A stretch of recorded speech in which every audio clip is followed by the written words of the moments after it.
FCS opponents. That's dominance, man. He's been incredible. He's had, with all that success, he keeps having to replace coaches that move on to air quote bigger and better things, and it's almost rinse and repeat. They just keep getting better and better, and he's doing a heck of a job.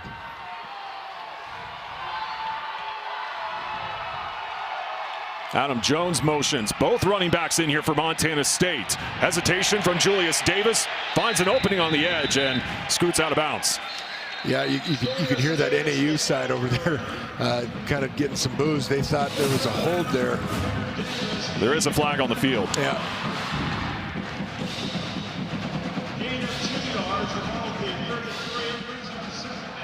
I think it's going to be on Cedric Jefferson. Holding. Offense 3. It's still first down. Yep, you nailed it.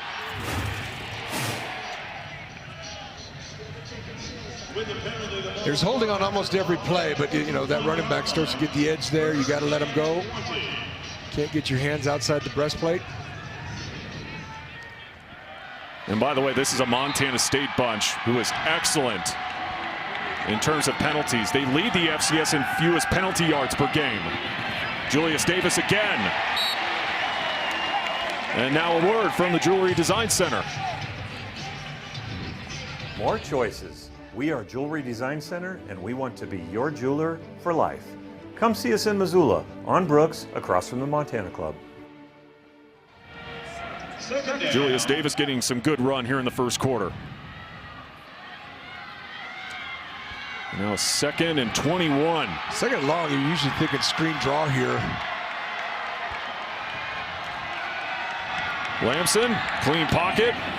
The dump off to Adam Jones in the flat. I tell you, both defenses have showed up and come to play. I mean, you know, pretty balanced. Both offenses don't have a ton.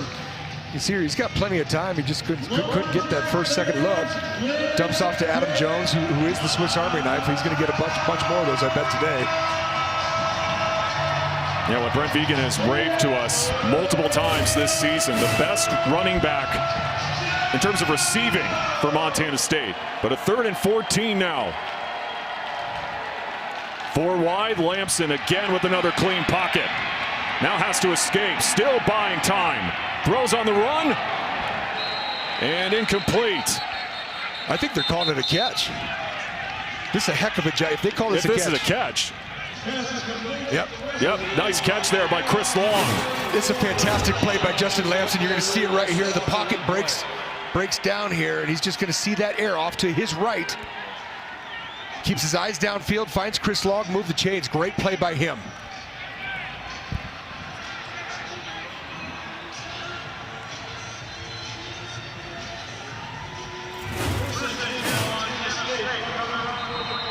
Another huge get for Montana State coming into the season. The transfer out of Rutgers, and they're going to review this.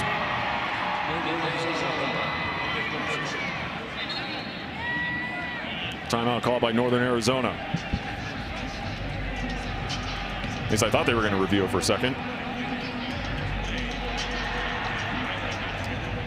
Good shot of those two that just made the throw and catch. Really, really nice play by Justin Lamson, though.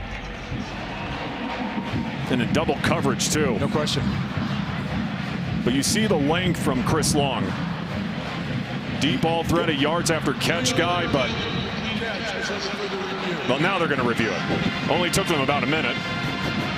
Oh, you said it. You called it. I beat them to it. You did. But that was something that Justin Lamson talked about earlier this week for Montana State.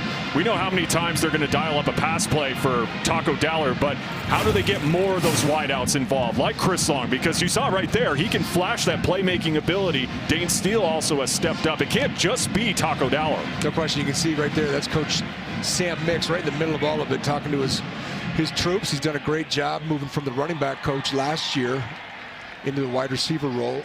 Like I was saying a couple drives ago about the reshuffle. With all the success Coach Vigen continues to have, guys keep moving to bigger, higher paying jobs. And at first look, we can't get a great angle. I thought he had his left foot in, Ben. Well, I think the big question is, does he maintain control when he comes down? which we can't see from our angle. Right. His feet are in. Yeah, 100%.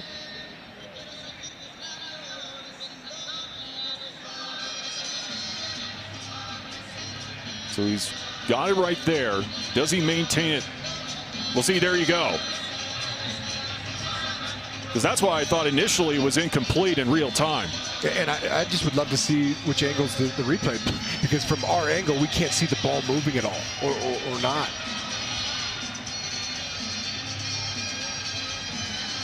Boy, I tell you, this might be overturned, man.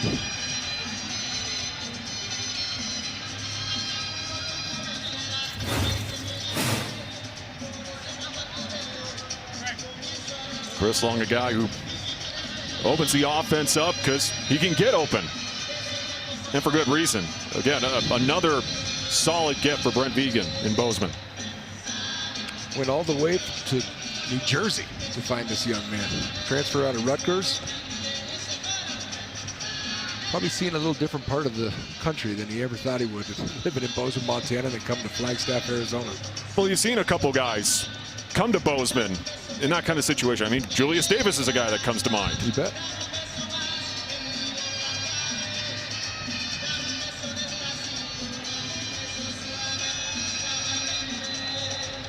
And obviously something different with this Montana State offense this year. The balance that we're now seeing with Pete Sturbick now taking over as offensive coordinator. And you're exactly right. It has been just that, balanced. And what I love about this ground attack for Montana State is it's only gotten better and better and better every week. They have gotten more yards than they did the previous week in each game. I'll be curious to see if that holds up today. Yeah, 46 against Oregon, 210 against South Dakota State, 217 against San Diego, and then 293 last week in that blowout win against Eastern. That was a beatdown Saturday. If you and I have seen, that was, I think, one of the most lopsided games you and I've done in 4 years. And we've done some lopsided We definitely have. We've done some close games too. I mean, we're here in Flagstaff. We were here 3 years ago. And that absolute thriller here in the Dome. Yeah, I think, I don't know, man. I think they're going to overturn this. I don't know if he ever had possession. They are. Yeah.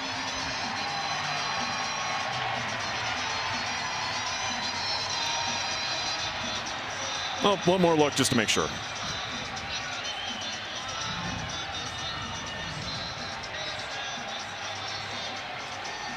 So instead of a first down, goes to fourth. To review, the receiver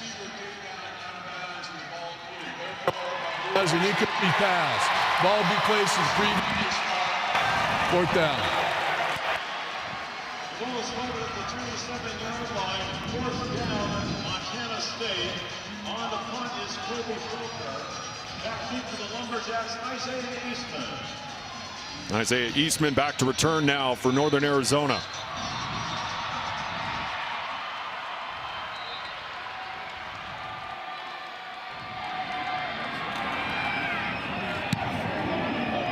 Big Sky, all honorable mention last year as a kick return specialist, and he might be showing why here. Eastman close to the 45. Nice return by Easton there. It was kind of a low punt, so he was going to have some time. Makes that first guy miss. Nice return by him.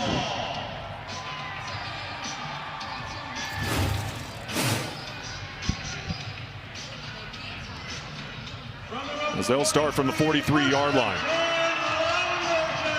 So this is an NAU offense. They can pick up points. How do they finally generate some offense here against a tough Montana State defense?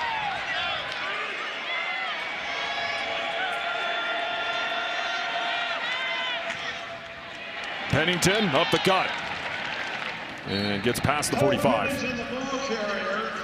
A little read zone action off the fly sweep. Good open field tackle there by backup safety Coulter Petrie, who we've seen a lot this year with some of the injury woes in that third level of defense.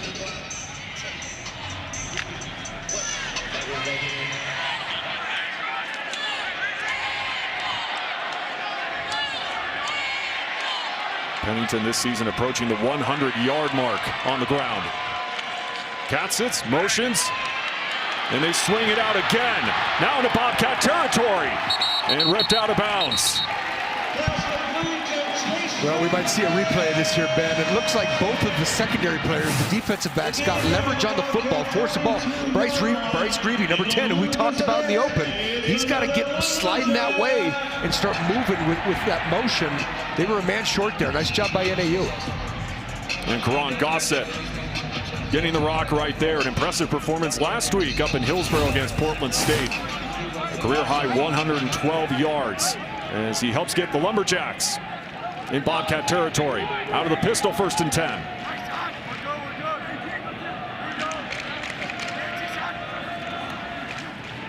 Play action. Pennington retreating and just has to get rid of it. Being chased down from the back there by senior captain Kenny Iden like a ravenous Rottweiler, man. He felt it, you know, he had a clean. There's no foul on intentional groundings. The receiver was in the area and the quarterback was outside the pocket. Oh, thank you for that hot tip. Nice job by Kenny Iden out of Bozeman, Montana.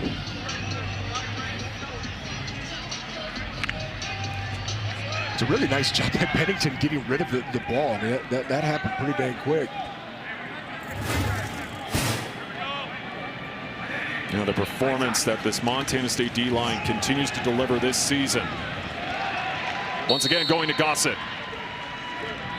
Not much there. Fans, make sure to show off your team spirit. Send us your best Superfan photos, and you can see yourself on the big screen today.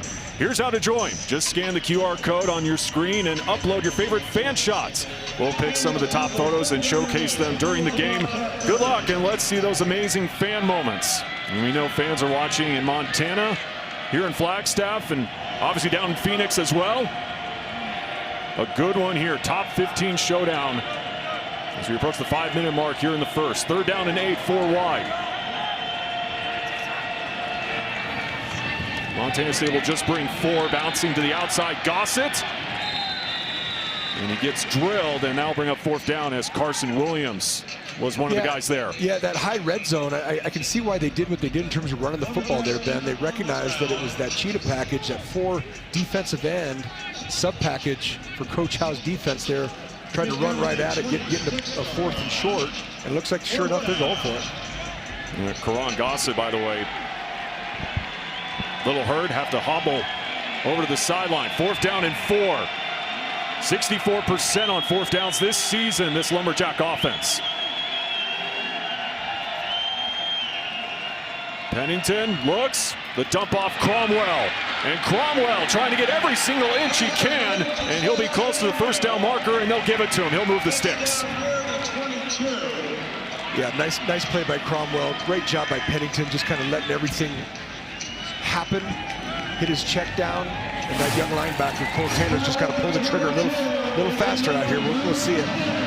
I'm sorry, that's Bryce Greavy again. He's got to recognize the down and distance there, be able to defend the sticks. Well, this is what Brian Wright emphasized in our conversation to him earlier this week. To get the running game going, a lot of short passes and play action. Pennington this time. The shot to his tight end, incomplete to Purdy. And Carson Williams brings the wood to jar it loose. I love the play call. It's a tight end wheel here into the boundary. He did throw it into essentially double coverage, kind of a cloud coverage there by Williams, and a nice big pop by him to jar that ball loose.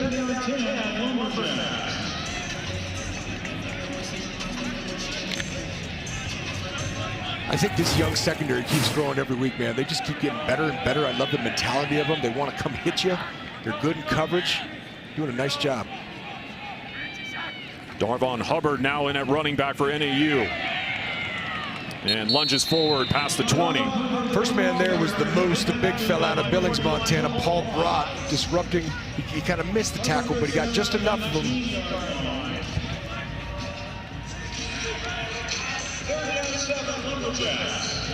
The AVA red zone. And these are 2 offenses who are impressive in this area. 15 touchdowns for the Lumberjacks this season. Cromwell back in at running back on 3rd and 7. Trips at the bottom of the screen. And Jason Raines will leak out. Pressure coming again underneath. Cromwell making the squeeze, stays on his feet, and again showing how physical he can be in that running back room as as he picks up another first down for the Lumberjacks. Well, a couple of the running backs, we're going to see that with Cromwell. We've talked about Adam Jones. They're going to get these guys in the pass game a lot. And they got to understand this front four for the Cat defense is probably one of the best in the country. So those linebackers, those second-level defenders are going to have to keep their eye on Cromwell. Otherwise, they're just going to keep doing that. Take what they're giving you. Well, they got to be physical because Brian Wright raves about all those running backs. They all have really good contact balance. And now 1st and goal. Eastman motions back into the backfield, and they go to him. Cuts upfield. Eastman to the 7. And Brian Meredith there to wrestle him down. You'll see from the replay here, really nice open field tackle by Brian Meredith. That being said, getting into about the looks like 6-7 yard line. And to your point, both outfits have been really nice in the red zone.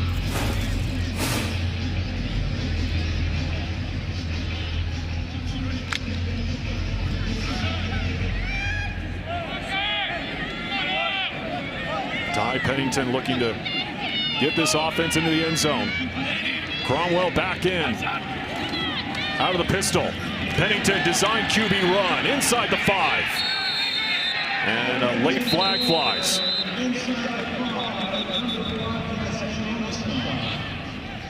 It's like they actually brought in an extra O-lineman to run that play.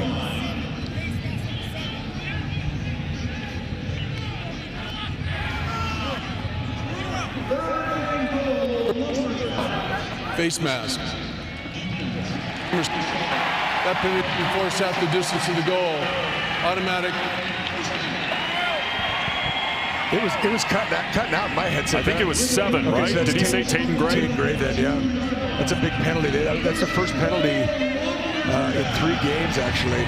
They're doing a very nice job staying clean on that side of the ball penalty-wise, but that's a big one, getting it a third, very short, or I'm sorry, 1st and short. From the 2-yard line. Cromwell gets the call and battles his way into the end zone. Touchdown, Lumberjacks. Well, we kept calling his name, Cromwell. I mean, running the ball, can you get those checkdowns? What a nice drive by NAU. Fantastic job by Cromwell. Rushing TD number 6 here in 2025. Little split zone action there. You see Jason Raines, the graduate senior, coming to try to set that edge. But that was all Cromwell and those big front 5 up. Sam Hunsicker with the PAT. That one's good. So the NAU offense getting on the board first. But that was the first time today we got to see this Lumberjack offense because they're one of the best in the Big Sky. They can move the football, man, and they showed you exactly why on that drive. Yeah, and they haven't been great on 3rd down this year. Only coming into the game about 38% on 3rd down.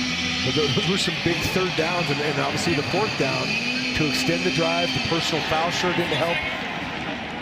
Coach Wright's done a nice job. NAU's had some very good teams. It's just been hard, maintaining success up here. They absolutely got the guy for the job. Well, the big thing too, balance in that Lumberjack offense.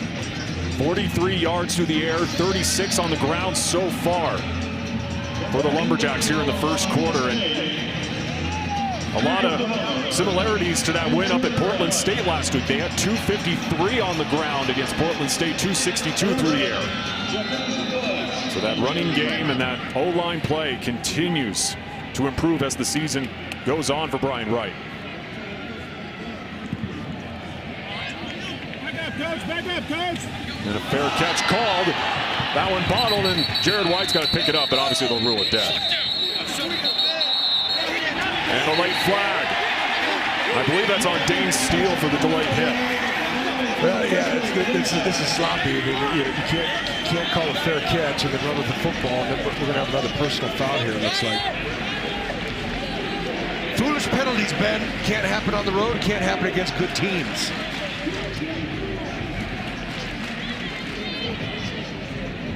Well, we were hyping up Montana State with how well they've done in limiting penalties. It's been a sloppy 1st quarter for them in that regard. after the play. Personal foul. Receiving team, number 84.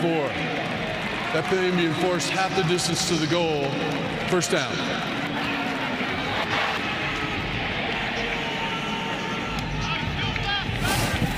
Yeah, you take a look right here. Right there. Yep, and then there's the retaliation. Well, they're always going to get the second, and I think that young man did a nice acting job there, too. Don't react. Well, now the Bobcats got to start super deep from their own 2-yard line. They bring in 2 tight ends. Not much there. Back down to Grace Lawrence. Yep, and the NAU defense has the mindset of a warrior. DB Mikhail Greer noted it in the weekly press conference. It's all about being intelligently aggressive, doing your 111, not trying to do too much because this defense works as a unit, just very disciplined, guys. That's also an NAU defense that has improved, looks to improve as the season continues to go on. But right now holding number 5 Montana State. No points here in the first quarter. Julius Davis breaks away from a couple tackles, still on his feet, and finally taken down short of the 15-yard line. Well, this is all Julius Davis, because if we see a replay of it here, Ben, you're going to see free safety Michael Hurst just flat miss. Right there. Nice job by the big fella, the Jews, Julius Davis. Great job by him moving the chains and getting him out of that black zone. Well, like I mentioned with the running game with NAU, the defense has also gotten out to slow starts, and Brian Wright has started practices differently over the last couple of weeks to try to change that, and certainly has worked. Another call to Adam Jones, as that likely will be the final play of this first quarter.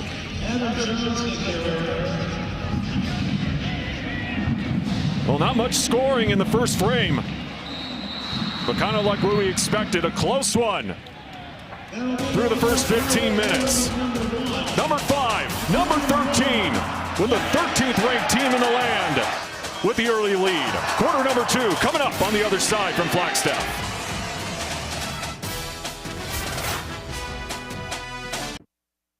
Today's game is sponsored by Montana State University, Mountains and Mines, Town Pump, Pump It Up, Stockman Bank, Montana's brand of banking, your Montana Chevy dealers, and the University of Montana. Build your skills the Montana way.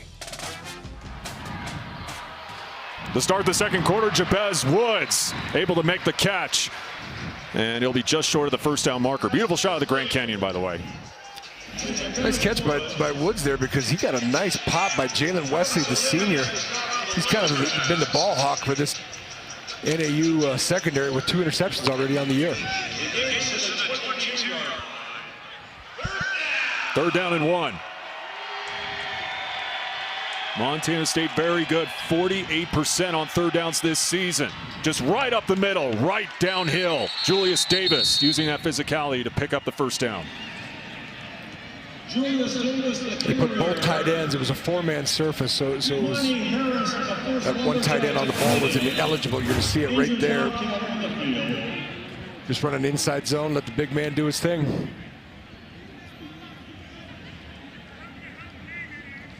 And we got an injured Bobcat. It's going to be Hunter Province, who had a big performance last week. They'll tend to him. Province, Montana State's biggest tight end, gets hurt on this play, gets rolled up, and has to be helped to the sideline.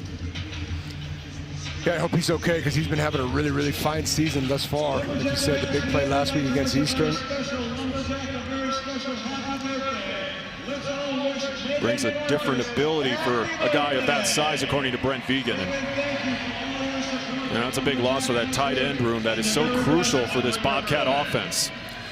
Well, they've got packages they're using, you know, 2 to 3 of them a lot in the ball game. So yeah, it is a big loss. Dowler, the motion man, on a new set of downs. Adam Jones cuts up field and eventually ripped down.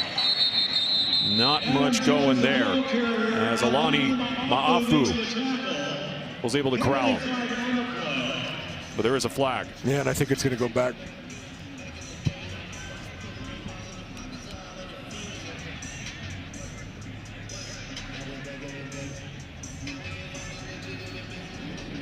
Personal foul, illegal blindside block, offense, number 9. That play being forced half the distance to the goal.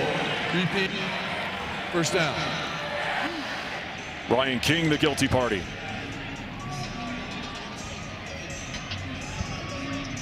With the penalty, the ball is brought back to the 14-yard line. First and 24 for the Bobcats. See right here, little bit behind the defender. Bobcat's got to clean it up in a hurry. They've had some big penalties that are hurting them. Lamson again hit as he throws, again to Adam Jones. A good sportsmanship there, as Brandon Wong, who made his return a couple weeks ago, was just pouncing on him. Gain of 9 to the 23-yard line brings up second down for Montana State.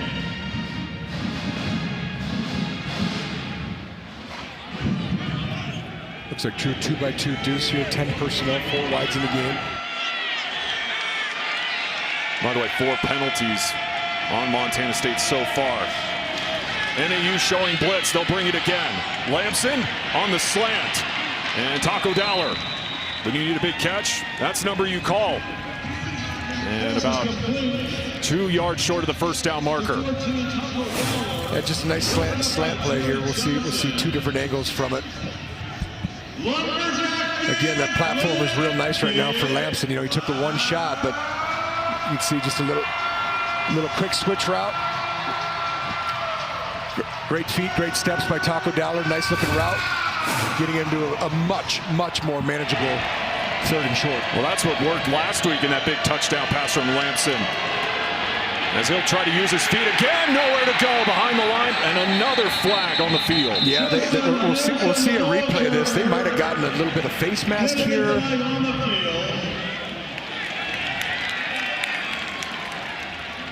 Lemire Davis, by the way, brought him down.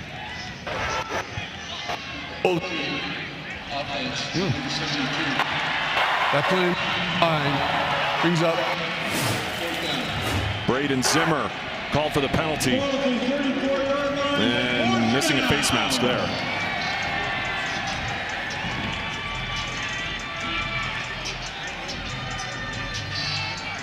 Yeah, it was, you know, it looked like that.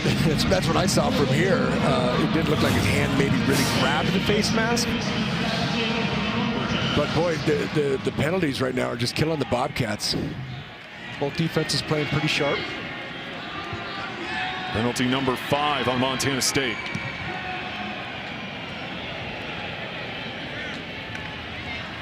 And a fair catch called by Eastman. Well, Brian Wright challenged his defense throughout the last couple of weeks, and boy, have they responded. Swallowing up that Montana State offense.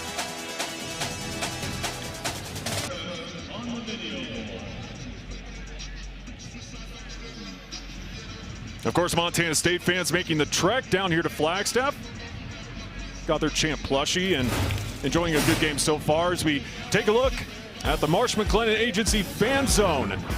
Some of today's featured fans want to thank all of you for sending in these awesome photos. And I was going to say this last week, it feels like we've been getting more of the dogs this year. A lot of dogs, which I know makes you happy. Of course. I mean, we got a special appearance from Jack the Yorkshire Terrier last week. Well, so far this NAU defense impressive against the number 5 team in the land, and the offense looking to capitalize.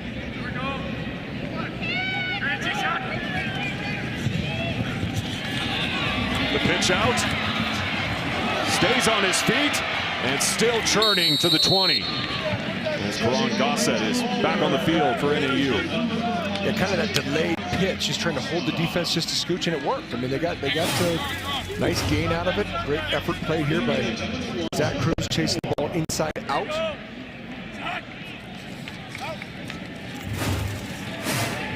Back to the air again.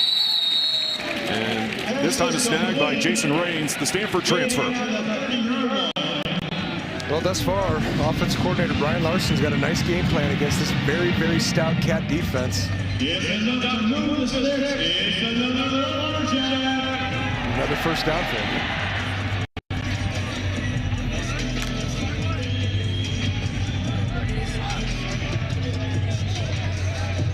And the big point of emphasis from him was the continued play of the O-line. They've had to shuffle a couple guys. Couple tight ends in motion, 12 personnel wide open this time on the far side, breaking away. Jason Raines. Good quick throw there by Pennington because they weren't bringing pressure. It looked like a little inside cross or linebacker pressure here with Aarons and Cole Taylor.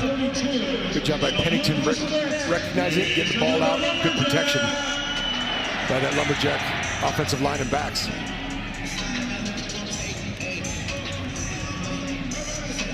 But another example of versatility in that Lumberjack offense, especially in that receiving core. 9 different Lumberjacks caught passes last week up in Hillsboro.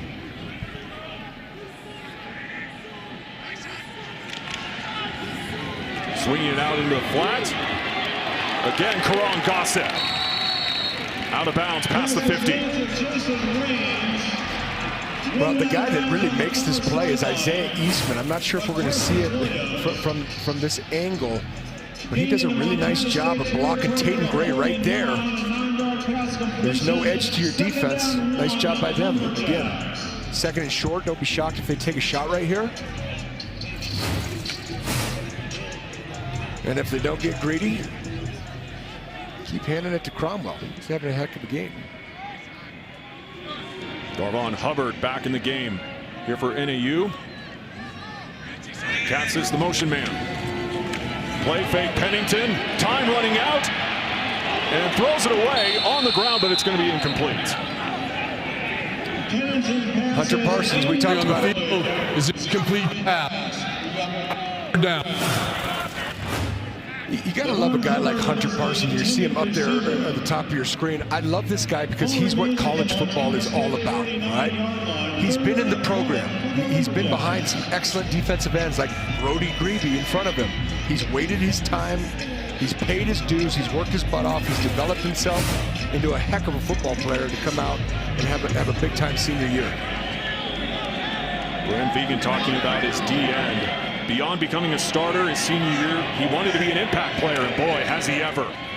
Eastman on 3rd and 1, cuts upfield, a first down and much more, but more flags fly in the backfield. This one, I believe, will be on the Lumberjacks. They're going to just yank Cole Taylor down here on the edge. I think there might have been multiple fouls up front, but I think that's the one they saw at point of attack.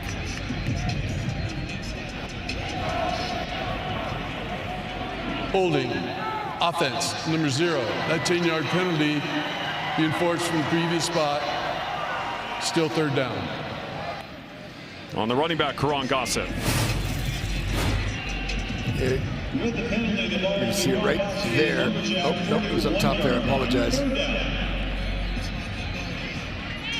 Right there is where they yank Cole Taylor down. You can see it from 100 miles away.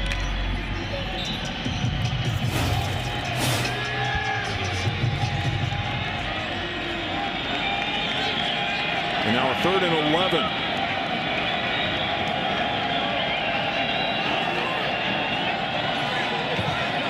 Purdy motions in. Up the middle. And more flags. It's a laundry session, Ben. You're going to call a false start on this one and move him back even further. Start. Offense 72. It's a 5-yard penalty. Still 3rd down. Now on Ethan Kramer. You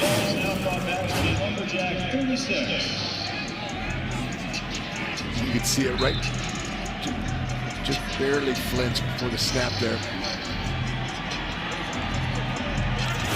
Well, after a clean start in that department, now NAU has been getting the laundry. Yeah, it's kind of ugly right now on both sides.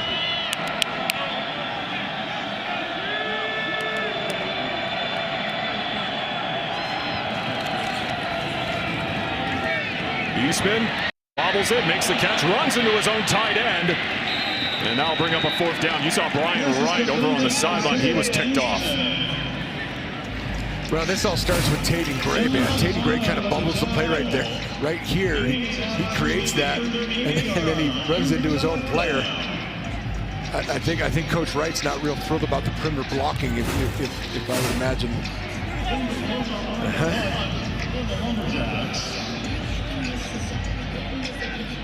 I'll be honest with you, I did not expect this game to be 7-0 almost halfway through the second quarter. Another booming punt, but this one returnable. Taco Dowler from the 10. Dowler's got space. He's going to turn on the Jets. Follows more blockers to the outside. Dowler! A race for the pylon. Still on his feet. And it's a race. He's going to win. He'll get the checkered flag. Touchdown, Montana State. Well, you know it's coming, Ben, but it's Taco Tuesday on Saturday, baby. I said it early in the game. Win is Taco. We keep talking about 30 receptions, 3 touchdowns. I want to know when he's going to make a play in the kicking game, and my goodness, did he just do that to essentially tie this ball game. Nice job by him. Great job by the troops getting him blockers. Raining tacos, baby. Right there, I thought he was close to stepping out of bounds, but god dang, he's a good athlete. Both he and his brother are having exceptional years, man. You know, on both sides of the ball.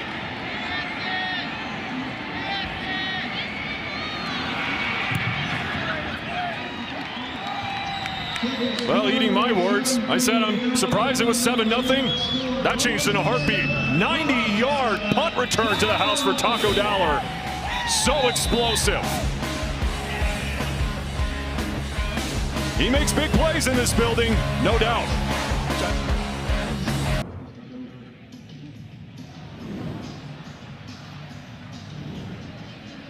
Well, there's just something about the Walkup Skydome for Taco Dowler. 3 years ago, had that big catch to help set up Montana State with a game-winning field goal, and now 90 yards on that punt return to the blue turf. It's kind of been a roller coaster for special teams this year. I mean, there's been so many, things that haven't gone right, but that have also gone right as well. I mean, scored a touchdown last week on the dang field goal team. This week it's the punt return team. Great job by Coach Monaco. Well blocked by that punt return team.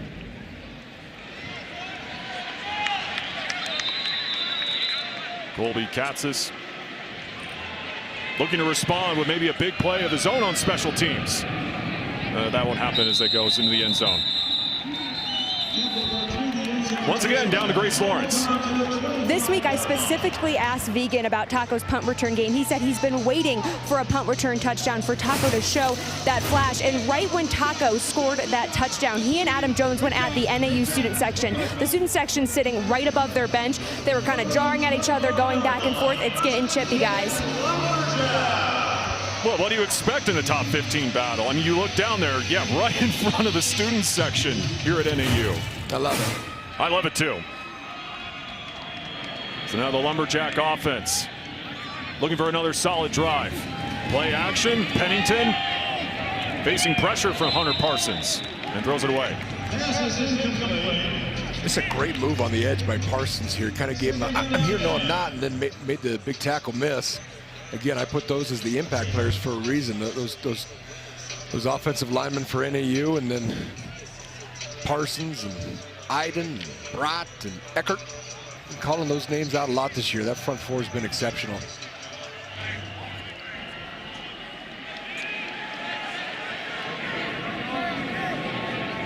Katzis motions. Still haven't really called his name a whole lot so far. Right on cue and in and out of the hands. Incomplete from not only Katzis, but also an opportunity, yeah, for an interception there. Coulter Petrie. Yeah, this is an on-target throw. Katzis, we were giving him some love in the pregame. He got to catch some football. A little behind him, I guess, but yeah, it definitely touched 4 hands on the play. It looked like, yeah, because Bryce Greavy also got a piece of that one as well.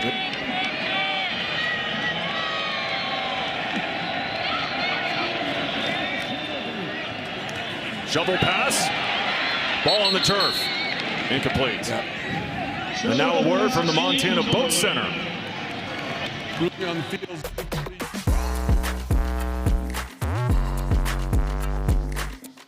Make your dreams a reality at Montana Boat Center. Montana State defense forcing a 3 and out. So now Taco Dell is going to get another chance.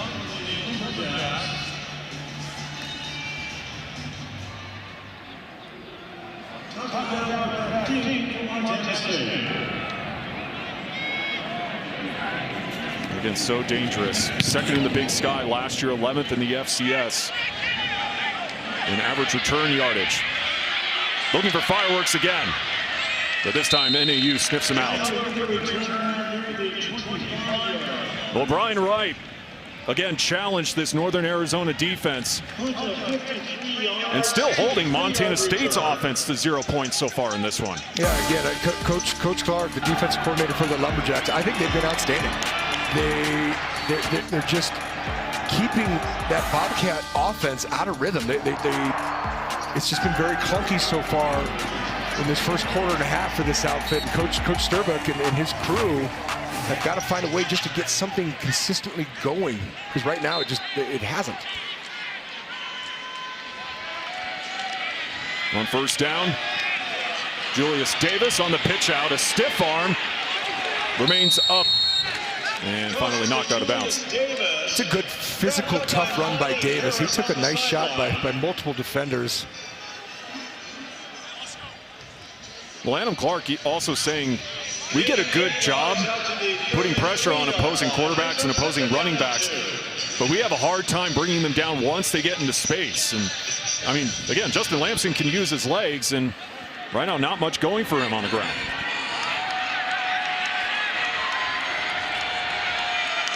Davis leaves the backfield, 2nd and 3. Lamson has to pick it up. Retreats and gets tripped up. Carlos Rivera with the sack. Yeah, the big senior nose tackle just kept pursuing. Kind of saw a little Elway roll there by Lamson, trying to elude the defenders, escape the pocket. He just couldn't. Of course, it all started by a muff snap. This offense needs to clean it up, man. You got a good outfit, ranked number 13 in the country, won 4 in a row. And all the pedestrians that are coming in off the street right now that are filling up these seats, it's starting to get loud in here, man. They got to get a little momentum. 3rd and 14, Lamson over the middle, and he's got a man. And off to the races, Jabez Woods looking for the end zone. Touchdown, Montana State. There's that offense that Montana State needed. 2 straight weeks with a big play for Woods. Boom, whammy, whatever you want to say. Holy smokes, 2 huge explosive plays by this Cat outfit. 90-yard return by Dowler. And then this one, good night. We were just talking about the defense is bowing up and playing well. Great job by Montana State. Great job by Lamson. 79 yards for Woods.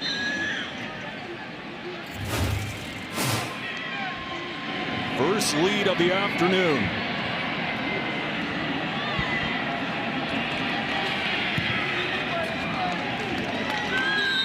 Well, this is what Justin Lamson wanted, Ty, earlier in this week. Not just Taco Dowler, but getting more of those receivers involved and making big plays. Yep, just double twist games here by the front 4 for NAU. You know, Lamson has enough time. Find his man downfield, big time play by him. Nice job by the front 5, protecting. Okay, you're gonna see him right up here at the top here. Get the all 22 picture. This is just a great throw. Good clean throw on the opposite hash mark. Little breakdown in coverage there. Off to the races.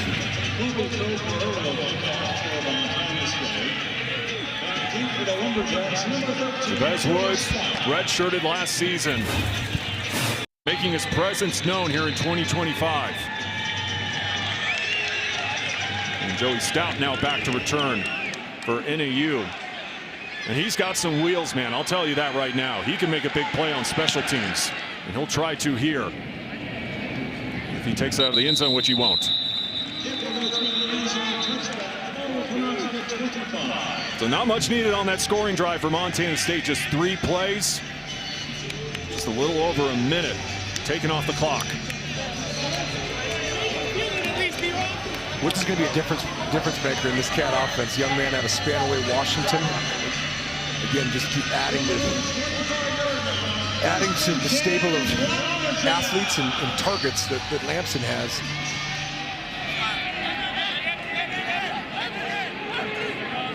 Well, now the 3rd-ranked offense in the Big Sky. Looking to punch back. Empty set for Pennington. 1st and 10. Quick hitter, Colby Katzis. Just trots out of bounds. I'm excited to see what kind of drive NAU can put together here. You know, 2 big plays to kind of this thing up a little bit.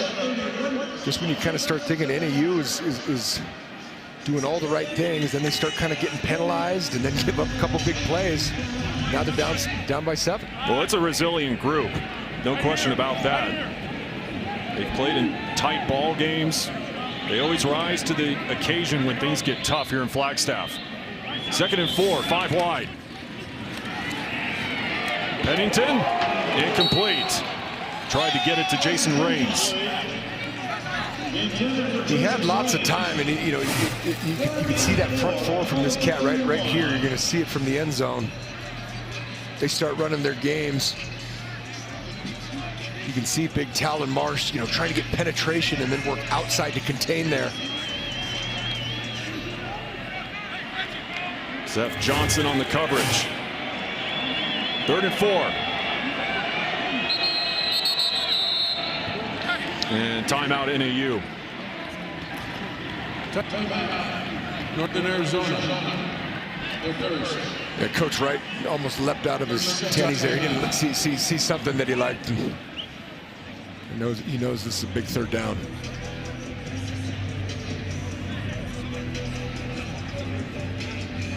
Well, like I mentioned before,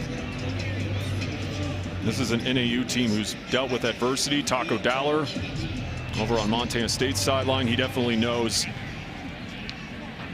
how to lead this program. And the job that Brian Wright has done here in Flagstaff, like we talked about so many times, previously at Pittsburgh State, spent some time at Montana State, before that at Youngstown.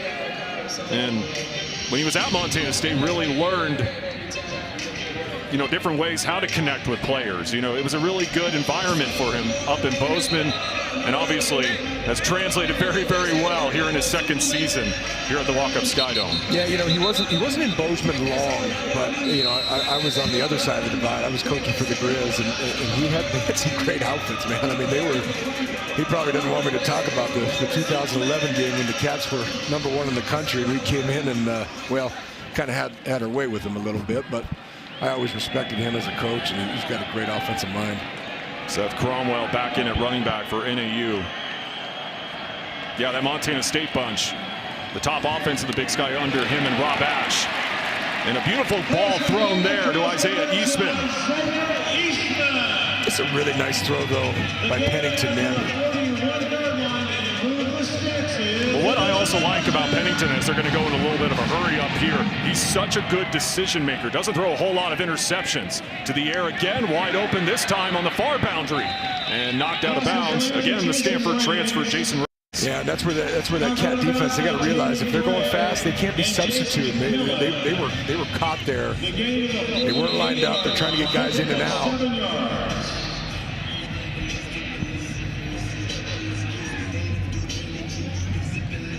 We'll get whistles here. And Brian Wright getting an explanation from one of our officials.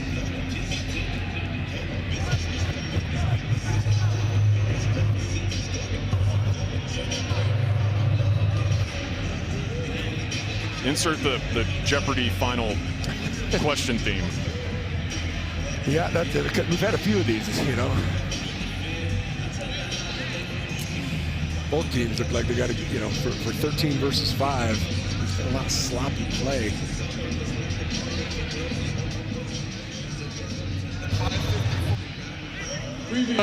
Previous plays under review for the potential 12 on defense. So this will be interesting. If they want to call this, they can, because there was 12 on. I saw it. Now, you know, he was very close to being off, but he was not. The ball was snapped. I just can't remember which player it was, but we'll see in all 22 here. You know, again, defensively, and this is the thing about offenses that change tempos, that go slow, then they go fast, then slow it down. But defensively, if they're getting on the ball, you can't be running guys. And you can see right here, looks like a dang Chinese fire drill. And they're going to be called for 12. You can play with 10, Ben, but you can't play with 12. It's a real thing.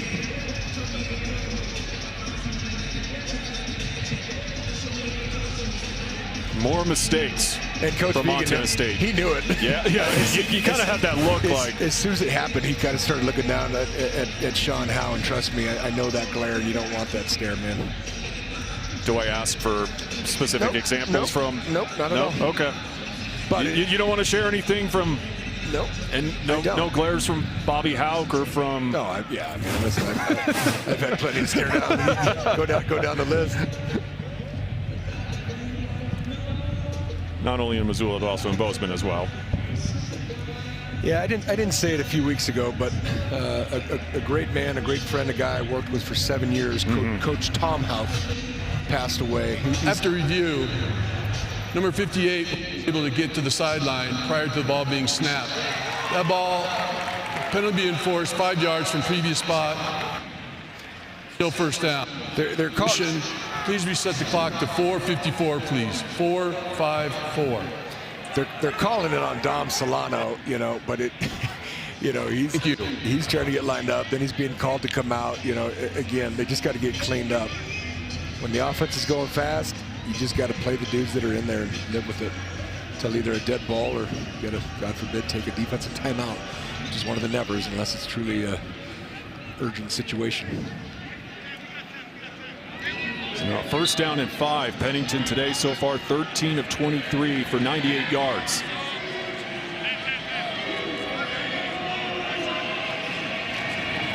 And they swing it out. Cromwell tracked down immediately by a trio of Bobcat defenders. Yeah, it's all Caden Dowler, though. This is what I'm talking about, where we showed the one play where the DB got out leverage. Caden Dowler, who's having a great season, he just takes advantage of that defender, gets over the top of him. Cromwell's got nowhere to go.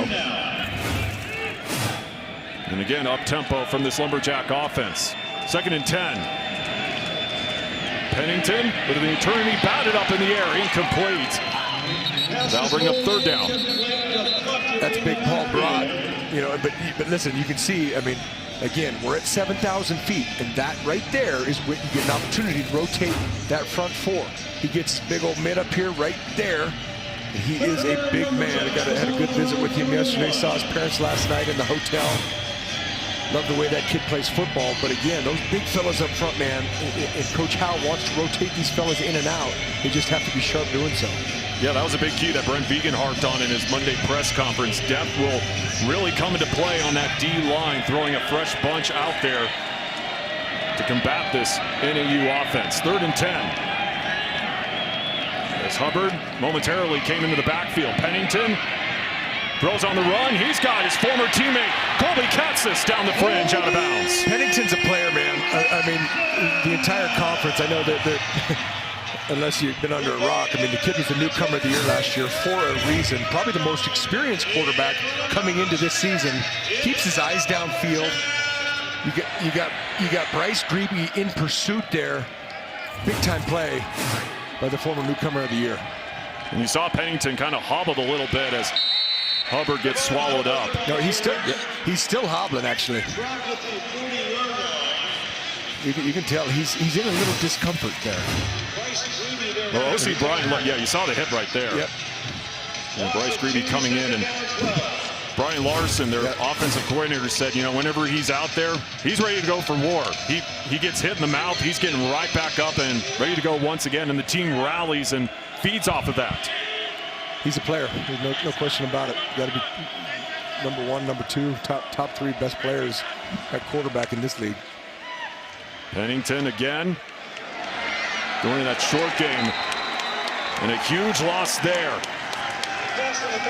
Hunter Parsons once again. Sparks Nevada's finest, man. I'm telling you, this guy, and again, I don't want to keep beating a dead horse, but I just love dudes that stick it out, stay with the program, not getting the kind of reps you want, not kind of getting the playing time.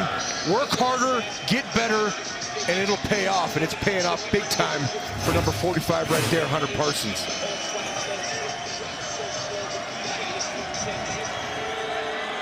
His third tackle of the afternoon. Bryce Greavy leading the way with 6, by the way, so far for Montana State. As Purdy exits out, they'll keep him at the ground game to Seth Cromwell. Seth Cromwell, the ball carrier, gets down near the 40. Time out. Montana State. 30 seconds. You're gonna see Cromwell here at the end. It takes a pretty shot right off the turf. I love the way those two guys play though, right there. You got Missoula, Montana, Billings, Montana. Thank you. Good hustle play by Zach Cruz.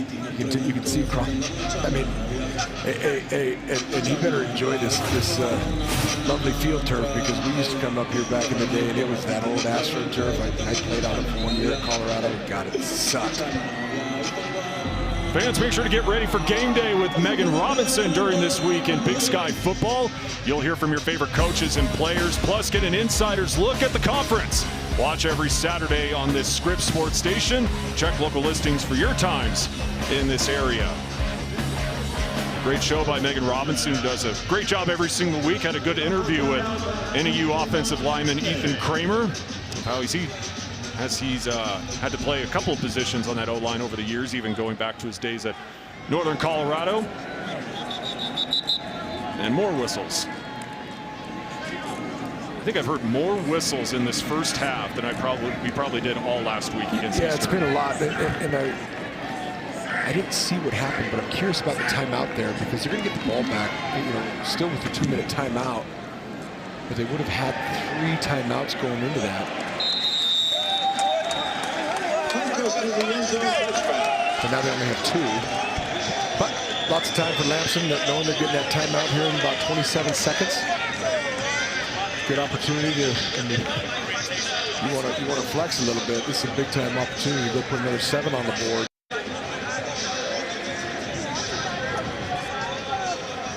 A matchup of top 15 opponents here at Flagstaff. Montana State at number 5. The Grizz coming off a big win last week under the lights against Idaho. And now they'll head to the state of Idaho later tonight. Take on Idaho State, and Vandals falling to number 12. Yep, our counterparts, Trey Bender and Jordan Tripp, will call that one another dome in Idaho. Yeah, that's true. We definitely got our domes featured tonight. Lamson rifles it over the middle. Taco Dowler staying on his feet. Cyclones passing defender staying on his feet. Out of bounds finally, and taken down after the whistle. And punches being thrown on the sidelines. You know what I love, though? And you see Julius Davis right there. You know how fiery he is. He's going to protect his teammates. So we're going to watch this at the end, and immediately, both tight ends, Julius Davis, are up there saying, nope, get away from that guy. Great play by Taco Dowler, man. The kid is special. And you were saying, I mean, things are getting chippy, as they should, but watch this at the end. Yeah, Michael Beresford. I love it. After the play was over, personal foul, late hit, out of bounds, defense, number 11. It's a 15-yard penalty added to the automatic first down. Well, chippiness definitely started earlier this week. And stepping on the Bobcat mascot's head, a pinata, obviously, but again, chippiness, man. I mean, you expect that in a huge showdown like this. Yeah, it's one of those things. It's like, just don't give the opponent any fuel for anything. Yeah, I don't even know what that is. I guess it's a pinata champ, whatever. But I love the way Rocky Lencioni just stepped up and said, "That's homie, get away."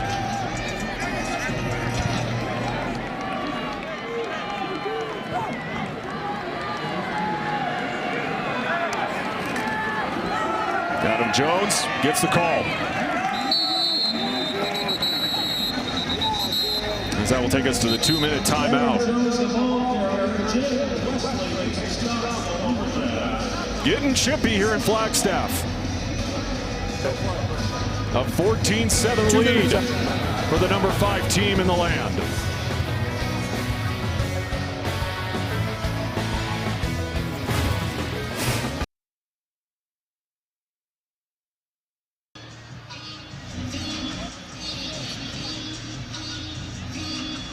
Well, with how physical this matchup has been so far, NAU's coaching staff trying to settle down their guys as we wind down this first half here in Flagstaff. Yeah, that's the old woo-saw, man. Like, just chill out. Life is good. It's a tough game for tough dudes, man.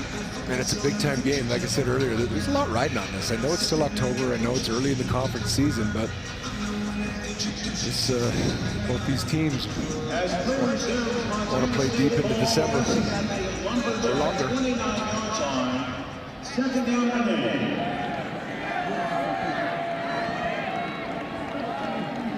8. Second down and 9. Lamson keeps it himself and falls forward. Yeah, they're trying to get Lamson involved a lot in the run game here. Just a nice open field tackle by 35, Brandon Wong. I don't know, call me crazy. I'd kind of keep getting that ball to 14 and 32 and 23. That's just me, though. What do I know? I'm an old meathead defensive guy. And if you're the Lumberjack defense, after a strong first quarter, you're looking for a big stop here.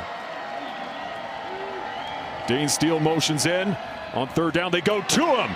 Steele bouncing off a couple tackles, still on his feet and finally ripped down. And Dane Steele having a breakout season after filling in for Chris Long. He's been impressive in that wide receiver corps. What a play by Steele to get that. Two things: yak, yards after catch, and yak, yards after contact. You got yak. That's yakety yak, Ben. Don't come back. I'm sorry, I had to finish that. No, I appreciate it. I'm curious about some of these calls and lack thereof by the refereeing crew, though. Like, to me, I know we're a long way away. It looked like a little handsy on the pitch. Oh, Julius Davis hurls a man into the end zone. Flashbacks of Sac State from 2 seasons ago as he leaps defenders with a single bound.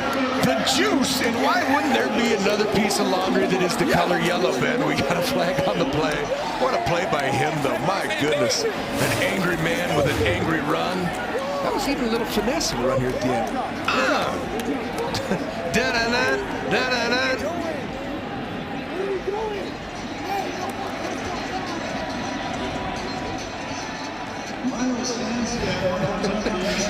Corner Quentin Moten's gonna have nightmares. He's gonna have nightmares. Bad dreams. There's a touchdown. After the play, his first. That will be from the 3-yard line. Well, I believe they got that on Cedric Jefferson. Is that where you heard it? I thought I heard 73. Yeah, every time the ref talks, he kind of goes in and out up here. Probably part of the technical difficulties we're having, but needless to say, another penalty.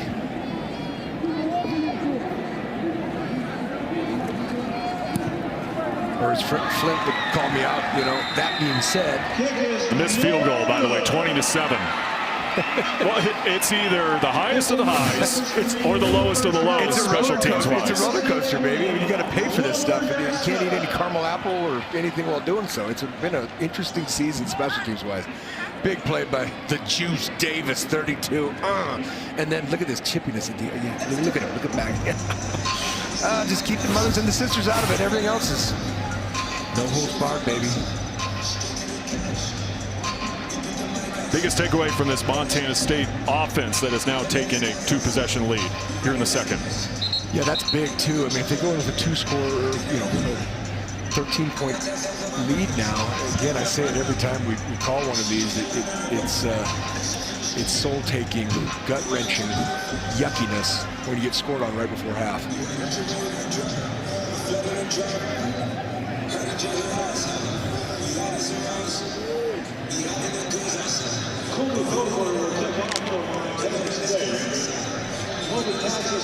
And really the defense as well for Montana State has really elevated here in the second quarter after Northern Arizona offensively kind of got out to a good start.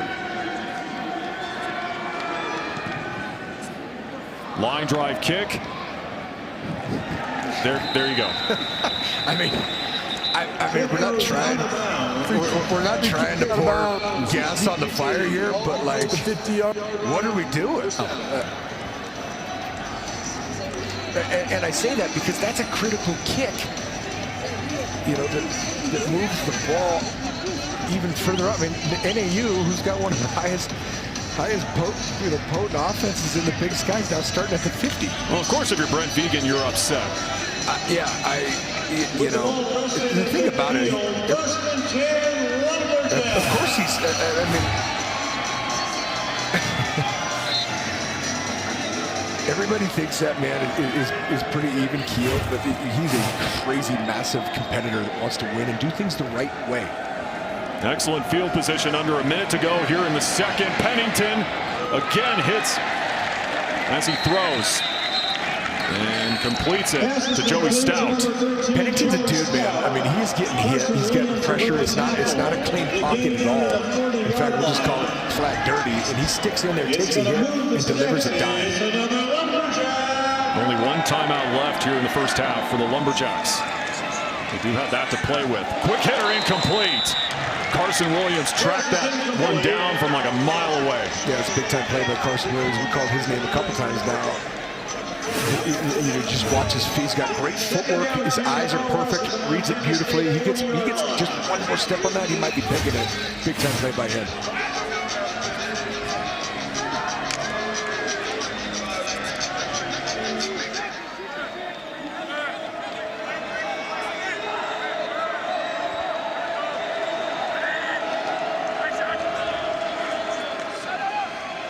Now to the ground game.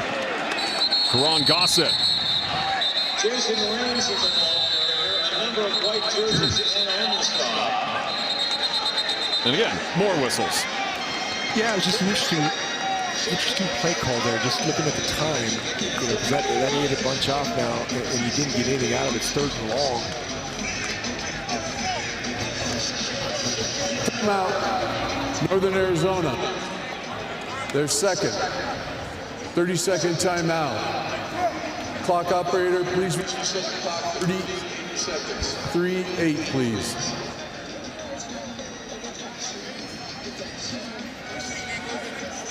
Good shot of Coach Jody Owens right there. Great linebacker back in his day in Bozeman.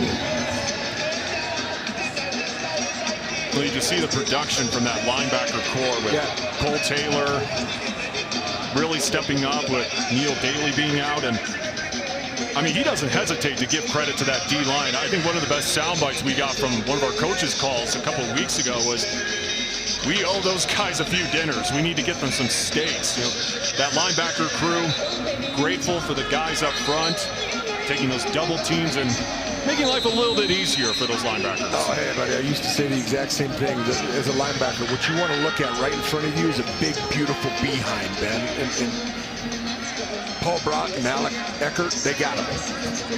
But, you know, he and I were talking the other day, too, you know, and it's like, I love the way they're recruiting the linebacker position. They're recruiting long, lean, athletic linebackers that can run, flow, and hit. I like the direction of that linebacker core. Spinning past the tackle. That one complete. Jason Raines. And it will be enough for a first down. Clock will momentarily stop.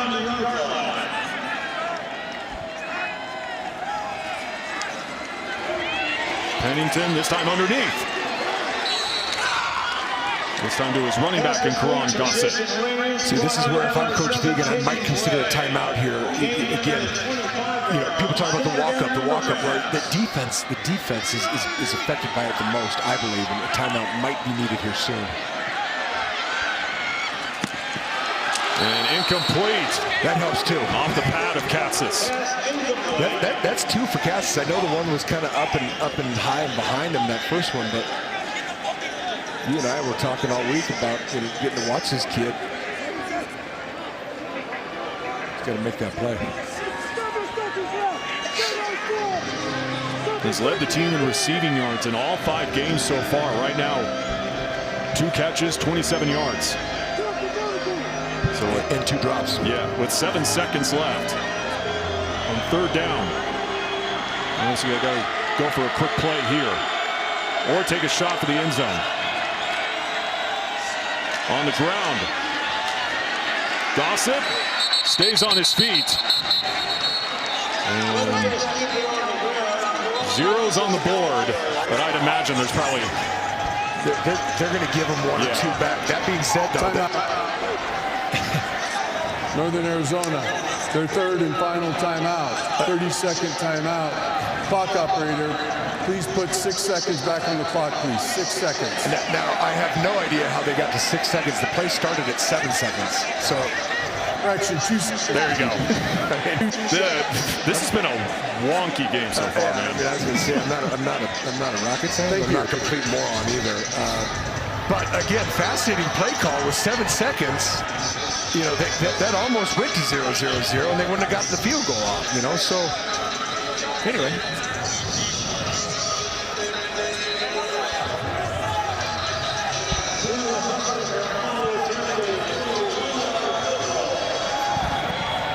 And our white hat obviously hasn't turned off his mic.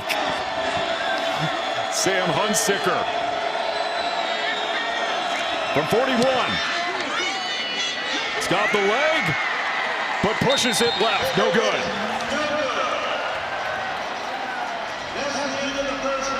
And you see the Montana State Bobcats fired up, running off the field after that missed field goal. Really been a tale of 2 quarters in this one. Yeah. I also see, you can see the big tight end group right there, Ben, and they're helping Hunter Province off. That's a tough loss for that tight end group. Yeah, wonky half, man. That was interesting. Down to Grace Lawrence. Coach, how important is Taco Dowler's impact in that first half? Well, I think beyond the obvious. I mean, that punt return, 90-plus yards, just flips the game, gets the momentum back on our side, or really momentum on our side for the first time. And then what he's been able to do after the catch is the usual Taco stuff. And how do you evaluate your defense through the first half? I think we're doing all right. We're putting pressure on them. Obviously, big stop there. You know, they had a good drive on us. They got good players, but ultimately, I think we're doing all right. What are you liking about Lampson's decision-making? Well, he's hanging in there. I mean, that play, that's a long, 3rd and long. The play to Jabez is a really impactful. I mean, that's a big play after he took a sack. And, you know, he's continuing to come along. He's protecting the football and finding open guys. Thank you, Coach. Yeah, that's always been a huge asset this season for Justin Lampson, able to respond when times are tough or throws an interception. But Taco Dowler with that big punt return to the house. Jabez Woods also taking it in. 27 lead for number 5 Montana State. Halftime coming up when we come back.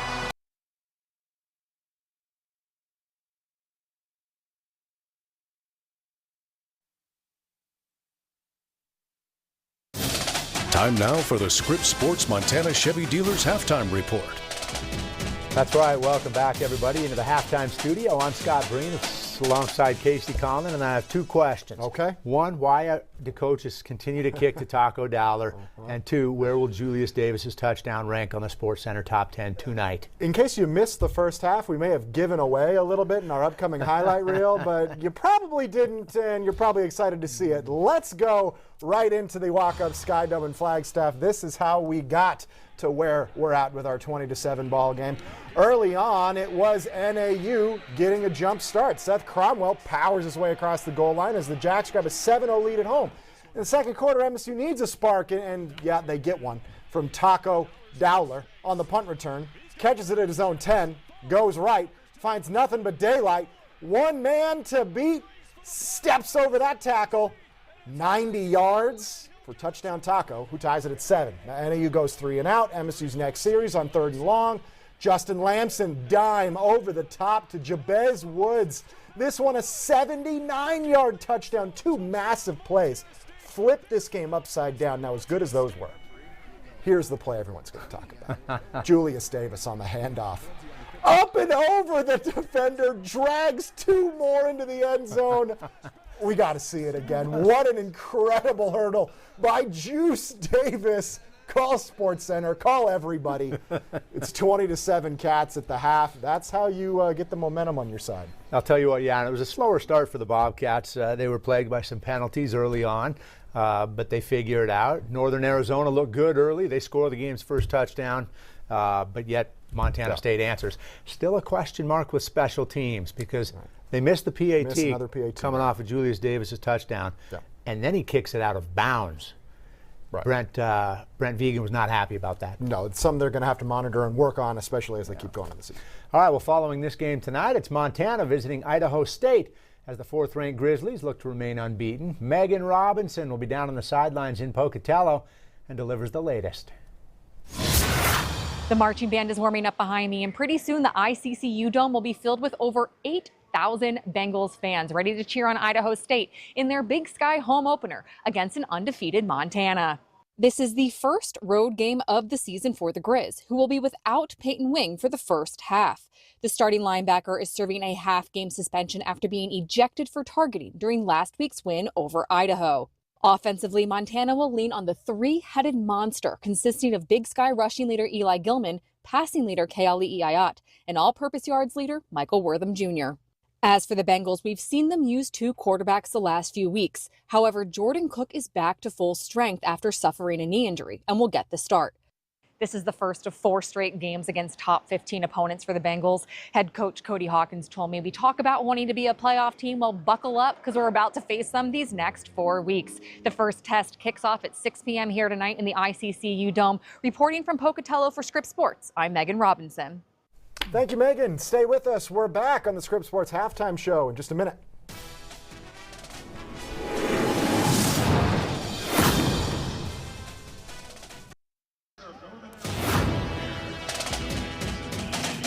Back here in Flagstaff, a 20-7 lead in this top 15 showdown between Montana State and Northern Arizona. Ben Creighton, Ty Gregorek, and Northern Arizona got it started. This Seth Cromwell 2-yard punch-in. But in the second quarter, that's when the fireworks really started getting going in this game. All of it from Montana State, obviously starting with the longest punt return for a touchdown in history from Taco Dowler.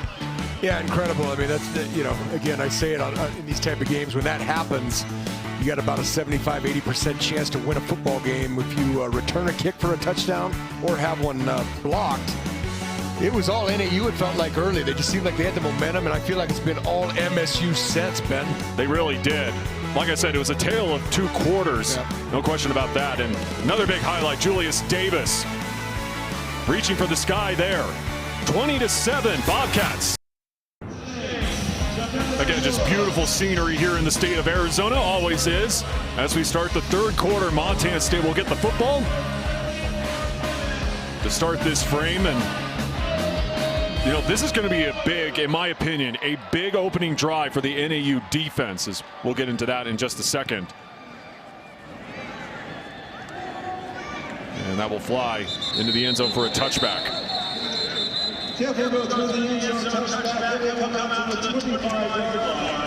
These Bobcats will start this drive here in the third. So, like I said, this is a Northern Arizona defense. Brian Wright really preached it. They wanted to get out to faster starts, and they really did that in the first quarter, holding Montana State scoreless.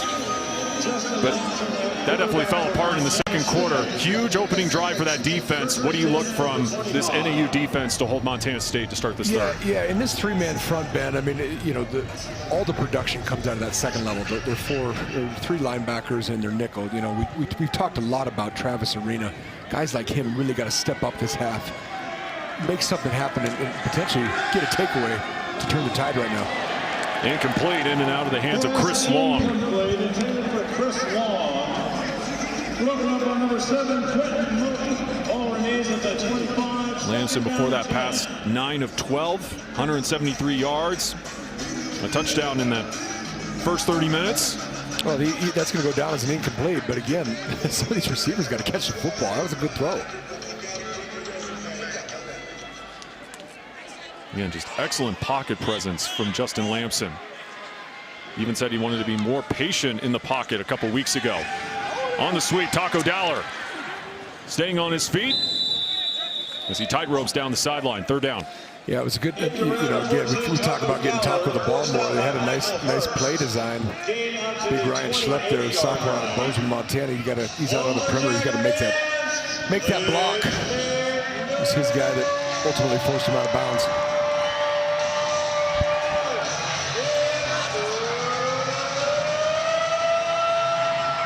Montana State 3 of 6 on third downs today. Offensively, you'll always take, if you're hovering around 50% on third down, you'll take that any day, especially on Saturdays.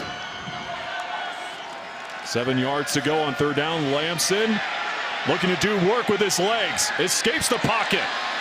And he takes off and scrambles out of bounds. Again, just the dual threat of Justin Lamson getting it done with his feet again. What a play by Lamson here. They're just bringing, looks like four-man rush. They brought a guy off the edge to give the illusion of pressure. It's really just bogus pressure. Nice job by him. Getting the first down, big play.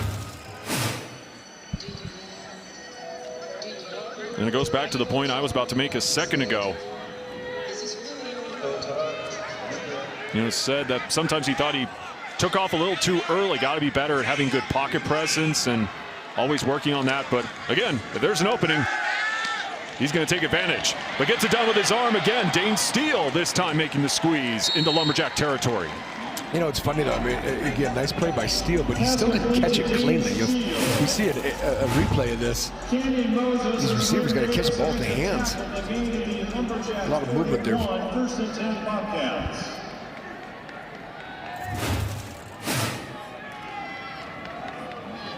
Lamson again with the keeper. And reaches forward. Nice open field tackle there by Jalen Wesley.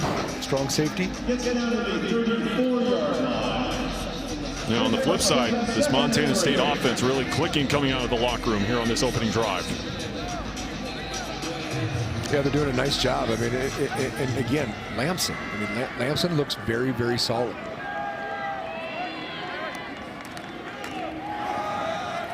Adam Jones gets the call, knifing through defenders. He stays on his feet. And like we've talked about so many times, Adam Jones building up muscle as he was able to carry a few defenders getting into the red zone.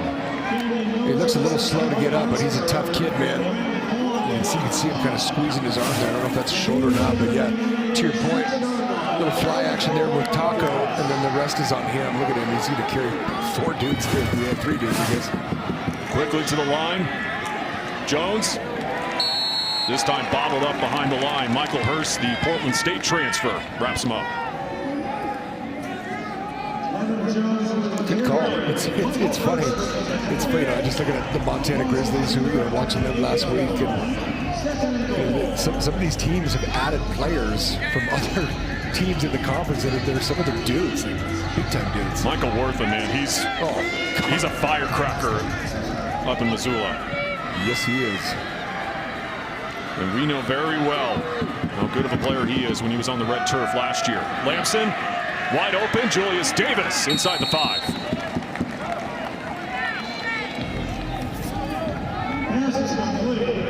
And more jawing from Julius Davis. I think you kind of always expect that from him.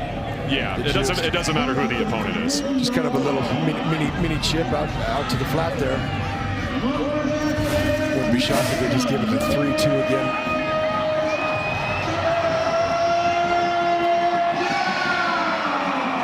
A back who is hard to tackle. 3rd and goal.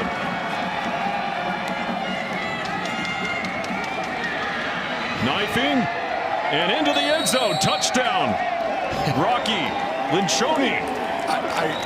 I feel like I've seen it all, or at least most. I didn't have a fly sweep to Rocky Linchoni on the bingo card, as the kids would say, Ben. That was amazing. I was looking down there. They had a power pair with 2 tight ends. You can see it right there, and then they bring him. I love it.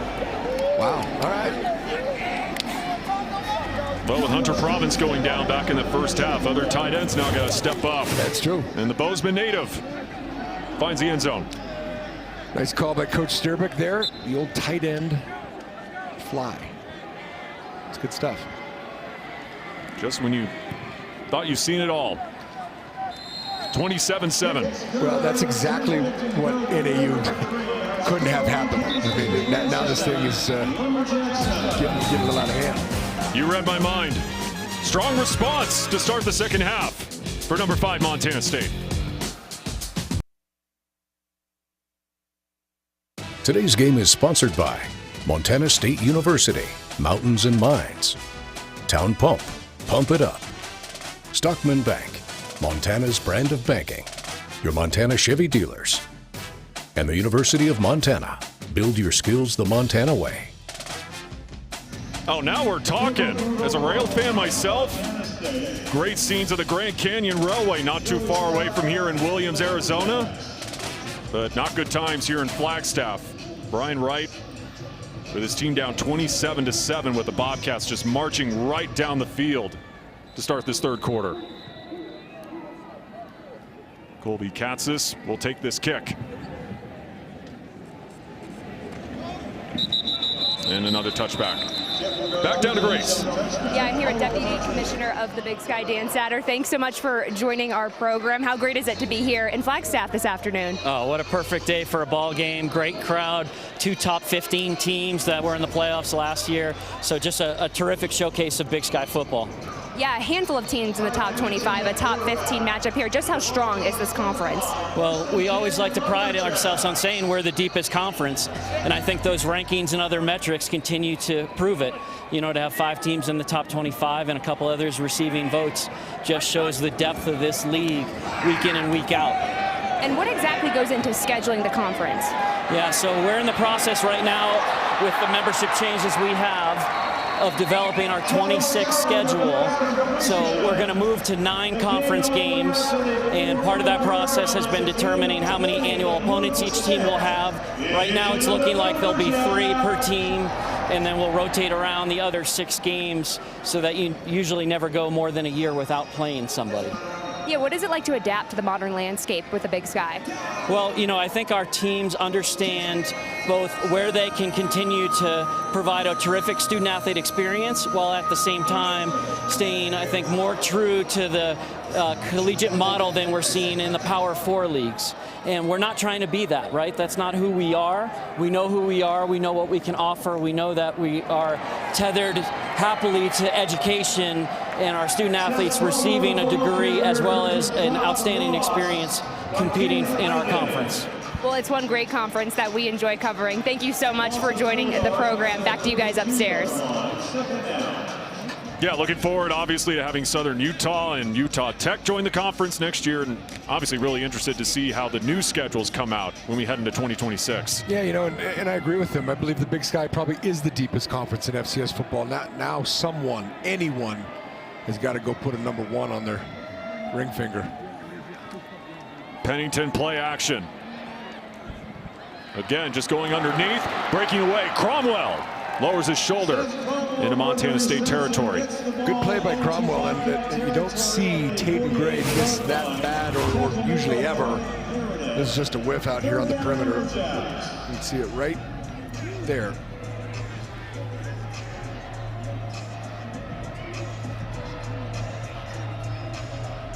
Well, so far today, only 48 rushing yards for Northern Arizona. And this after they put up 253 last week against Portland State. I know the opponent is a little different, but Brian Wright was really huge on that balanced attack coming into this one. 3rd down and 3. Pennington just has to get rid of it, where once again that D line was barreling down on him. They're exceptional, man. I mean, it just kind of warms my heart to sit up here watching these front 4. I mean, I don't know how many true blitzes Coach Howe's called today. This front 4, I mean, again, it's not, you're not going to be getting 3, 4, 5 sacks every game, but they just affect the quarterback, man, and he's always uncomfortable. 4 of 12 on 3rd downs today for NAU. But now going into 4th down. 1 for 1 today. Empty backfield. Pennington, straight drop. Colby Katzis, wide open. 1st down.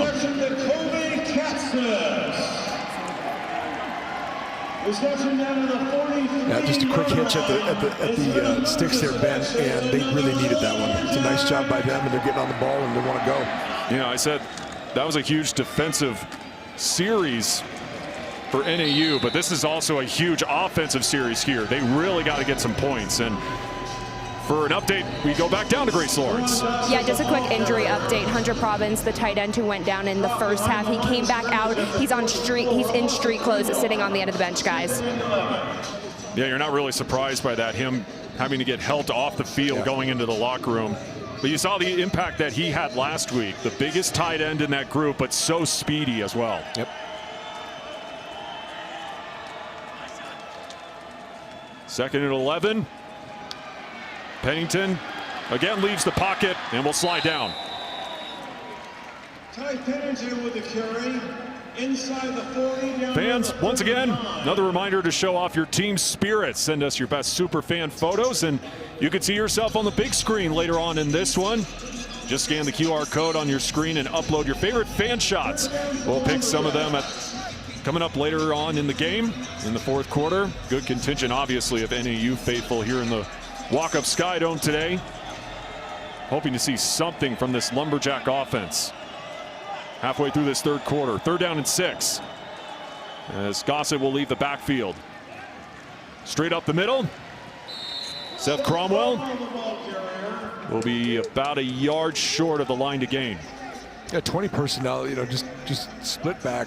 I'm almost surprised we haven't seen more of that out of the Cats as well. It kind of looked like they were liking that for a couple weeks. Big 4th down here, Ben.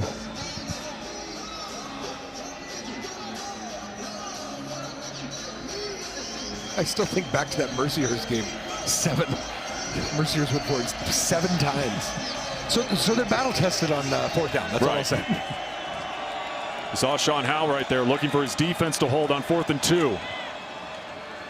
Cromwell again, and he won't get it. Big time stop there. You just mentioned Coach Howe. He's fired up there on the sideline, coming about 20 yards out. Great stop by that Cat D. Again, look at the penetration there by number 50, Zach Black. He's the one that really helps that. Montana State starting to roll here in the 3rd. Definitely an impressive day from that defensive line at Montana State.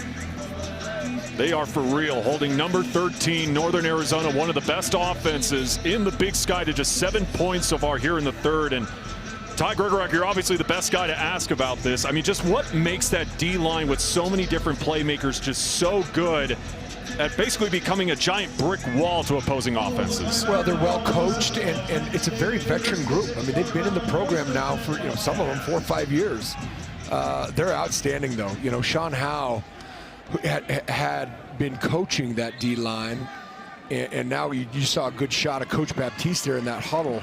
I know Howe still has a hand in it, of course. You can never get too far away from your roots, but they're awesome, man. I mean, they're one of the best, if not the best, in the country. Offense number 55. 5-yard penalty. Still 1st down. JT Reed called for the false start penalty. Yeah, with this Montana State defense, I mean, the numbers speak for themselves. 2nd in the Big Sky in scoring defense, 1st in rushing defense, 1st in total yards allowed.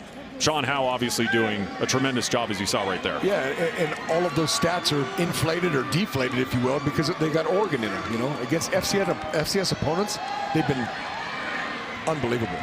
Taco Dowler with the ball and another flag. Taco Dowler, the ball carrier, number of Lumberjacks in on the stop. Flag on the field.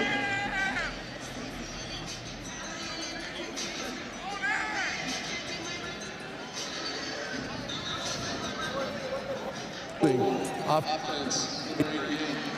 10-yard play, forcing 3. And now on the tight end, Ryan Schlepp. There you can see it right there. Just got to let him go. Let him go.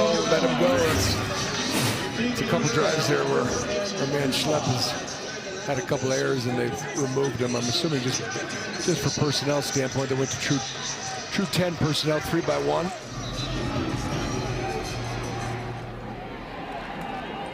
So now 1st and 25 after a pair of penalties. Lamson climbs the pocket, and he'll tuck and run again and gets spun down.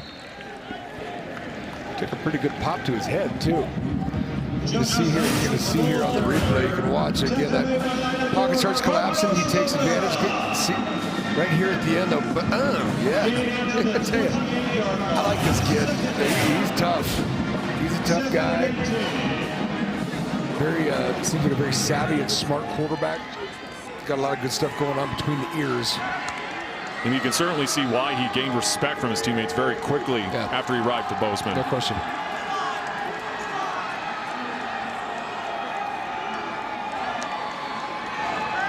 Four wideouts on 2nd and 18. Jabez Woods able to escape. And inside the 40.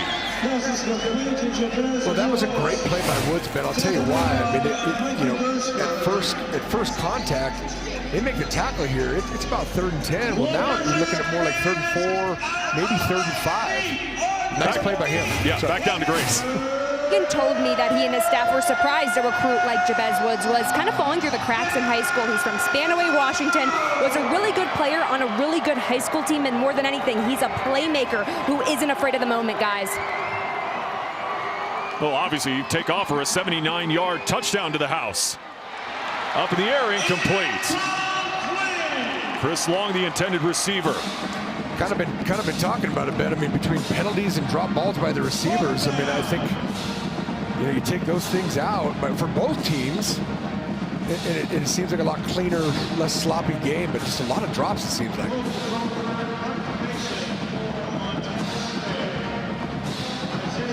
Jalen Wesley, good coverage there. And Isaiah Eastman once again back to field this punt.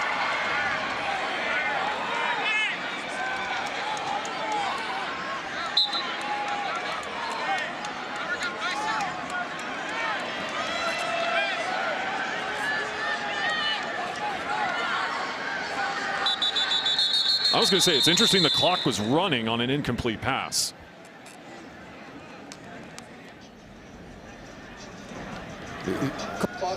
Clock operator, please set the clock to 4:15, please. 4-1. Is there a full moon tonight? It's one of those days, man. It is. I mean, TV got started late. Correction, 417, please. 417. Thank you.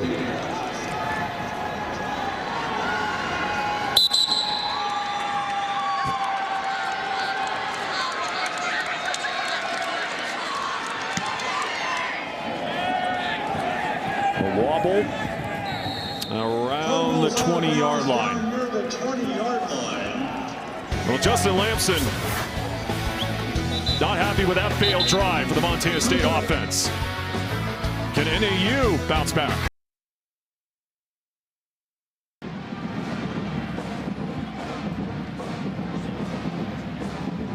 A 20-point lead for number 5 Montana State. Justin Lamson and Brent Vegan talking it out, but on the flip side of the ball, Ty, this defense, once again, phenomenal. How about this? Only 17 points allowed over the last 4 games. Yep. Say it every week, been saying it every week. Coach Sean Howe, his whole staff has to be commended. These guys are playing their butts off. Veteran group up front, a lot of youth behind them, but again, it all starts up front, Ben. It starts up front when you got dudes up front. Tell you what, it makes it a lot easier on that second or third layer of defense. Here we go. Ron Gossett, the running back. 4 come. That one's on the turf.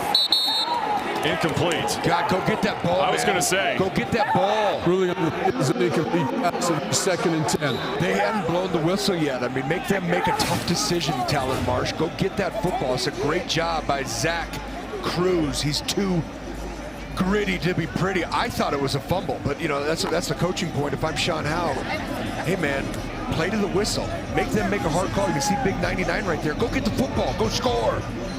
Big 300-pound D tackles never get to score. That was your opportunity. I'm assuming they're going to say his hand was going forward. It kind of looked like it from that angle. Yeah, I'm just saying, make them make a tough call. Exactly. They hadn't blown the whistle. Intentional grounding. Offense, number 6. That's a penalty. The ball will be placed at the spot of the foul. Who's lost down? You second down.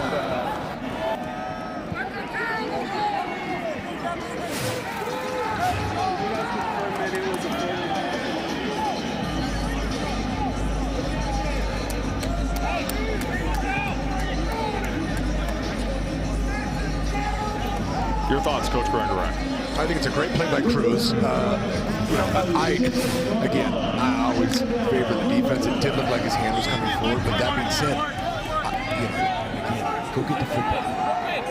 The referee's had enough on the plate tonight. Go make him make a really tough call.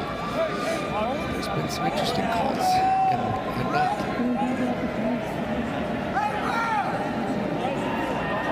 The previous play has been reviewed, and it My bad. Okay. There you go. Okay. Here we go. Let's go. Okay. A lot of work to be done for this Northern Arizona offense, who came into this one of the best in the Big Sky. Inside their own 5 on 2nd and 24. And great play by Coltrane Taylor right there, Ben. And now word from the Whitefish Credit Union. Montana's largest credit union offers Montanans the best way to save. Whitefish Credit Union certificates are available now. Well, I was going to say, that's a big reason why this NAU offense just hasn't been able to get anything going. That Montana State defense flying to the football. But this is what I'm talking about. Like, you and I have been doing this now for 4 years together. Nolan Askelson, great player. Really enjoyed watching him. I love the kid. O'Reilly, last year, good player. I'm just saying they're starting to recruit different looking linebackers. Your long, leaning, and run. Really run. Stays upright. And we got another flag.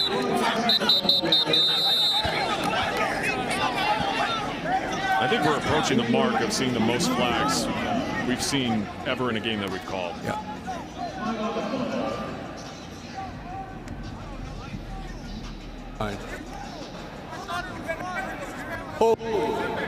Offense number 57. That penalty is going to be declined. Right guard Connor Dupree.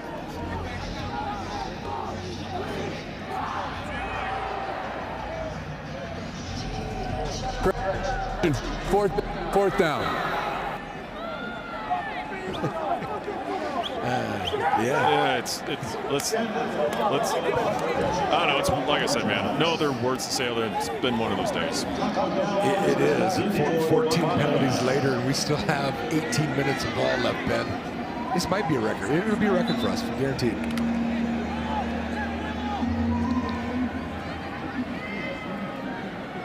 Already with a 90-yard punt return to the house, Taco Dowler, the longest in program history.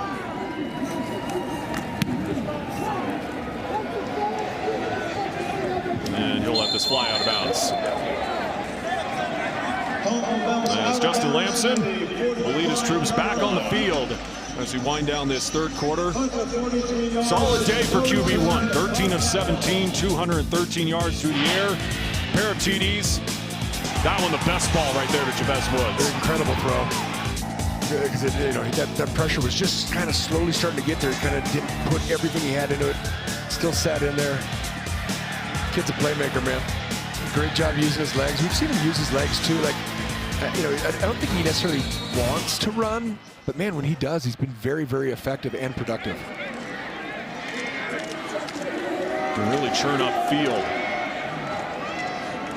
Not much going on that first handoff. Because you look at Lamson, obviously going back to his days at Stanford, he led the Cardinal in rushing TDs, and he even said, if anybody looks at my tape the last 2 years, they're going to say, oh, this guy's a run-first quarterback. Let's just say my role the last 2 years was kind of foreign to me. I never really been in that kind of role before, but that's what got him on the field at Stanford under Troy Taylor in most games, and he's not going to argue with his former head coach to put him in that position, but he wanted to do more. That's what helped him come to Bozeman and show off that arm. So he'll dump it out, incomplete, way short, intended for Julius Davis. Yeah, they were bringing pressure here, Ben. You got Ramir Davis coming off the edge right here, and he just has to get rid of the ball. It's a good point, though. I mean, you know, that play, what you were just talking about, though, I mean, Lamson prior to that play had 4 incompletions, 2 of which you got to probably put on the receivers. But what Bobcat Nation loves to see, 0 picks. 2 touchdowns, 0 picks. Highly productive. And he blitzes on 3rd and 7. And another incompletion. Again, I use incompletion kind of loosely. I know, because to me, that ball is placed right where it needed to be, and King misses it. I mean, I'm not sure if we'll get a replay or not, but again, you and I are way up here in the rafters. That ball looked like a nice ball to me. This guy's got to catch the football.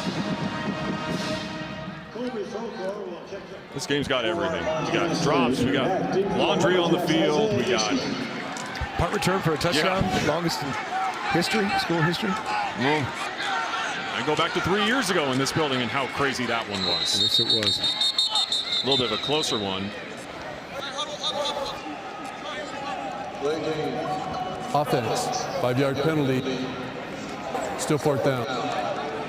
But still a lot of time to be played, obviously.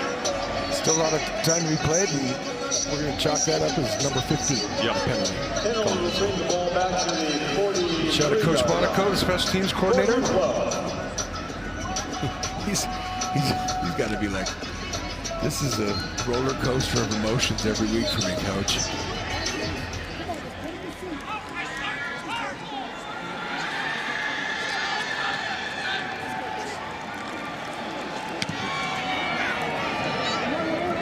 Big leg there from Froker. Eastman inside the 10, cuts back inside. High stepping and past the 20. Good run by him, getting something out of it. Nice special teams play there by Seth Brock to get the tackle at the end there. Seth Brock's making a name for himself on special teams. It's a great job. You can see 91 right there at the end. He's a big-bodied, long kid, man. He keeps putting in the work. He's going to be a good player. Well, we've seen that the last couple of years. Guys who kind of made an impact on special teams, and what do they do the following year? They have basically a breakout campaign when they get more opportunities and more reps on the defense or offense. And meanwhile, on the flip side, Ty Pennington, 22 of 36, 155. With only 7 points on the board. They really need to march down the field here. They swing it out. And knocked out of bounds. You know, you really evaluate the 2 defenses, Ben. Both have done a decent job against the run. I mean, they have. I don't know when you and I called a game where we're going into the 4th quarter and the Cats have just barely over 100 yards. KV Stone, by the way, the running back. So Brian Wright just looking for any sort of spark from any position, because we've seen a good run of Gossett, Hubbard, Cromwell.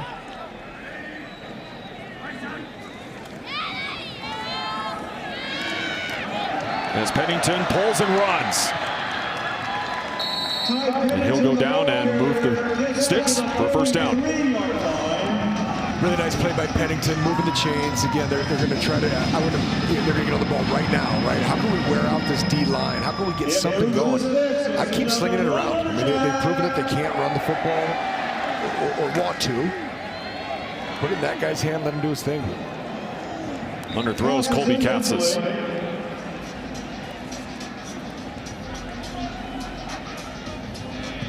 Might have been a little upset with his former teammate as well at Pitt State.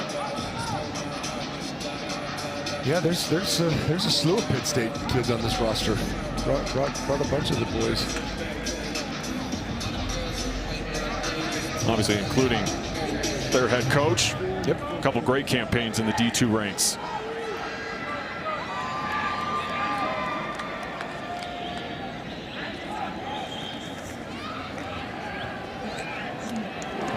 Again, just going with that short game.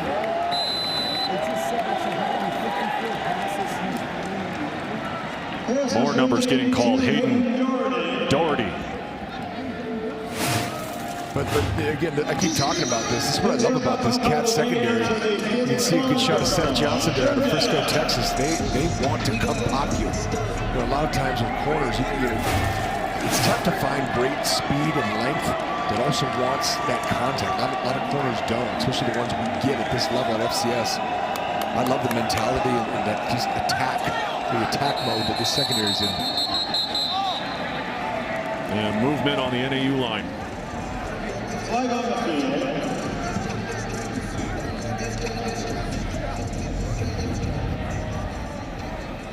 False start. Offense number 57. 5-yard penalty. Still third down. Once again, Connor Dupree. With the penalty, the ball is on the 40-yard line. You can definitely sense a little bit of frustration setting in with this Lumberjack team. Again, an amazing start this year at 4-1. Some really gritty wins. But right now only with 7 points on the board as we head to the fourth quarter.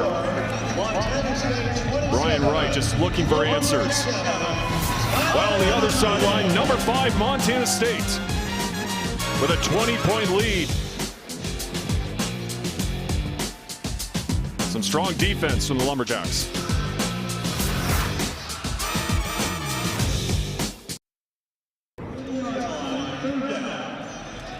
Ready to roll here in Flagstaff with the fourth quarter. Down by 20 points. Lumberjack offense facing a 3rd down and 13. Ty Pennington, straight drop. Dumping it off over the middle. Nice play by Tate Gray. I mean, we're going to get into some of the statistical stuff here, but Montana State has just been lights out in terms of keeping the ball in front of you and tackling it. Some of the tackling was a little sloppy early. With that being said, NAU's averaging under 3 yards a carry right now and about 7 per pass. It's incredible. KV Stone once again making the catch. We were talking about it during the break. I want to say probably about, what, 75–80% of Ty Pennington's passes today have either been underneath or screen plays. We haven't really seen a lot of deep shots from him. No, you're right. And that one right into coverage and picked off. And we're going the other way, down the sideline and pushed out of bounds. Well, Brian Meredith with his pick. That'll be one of the easier.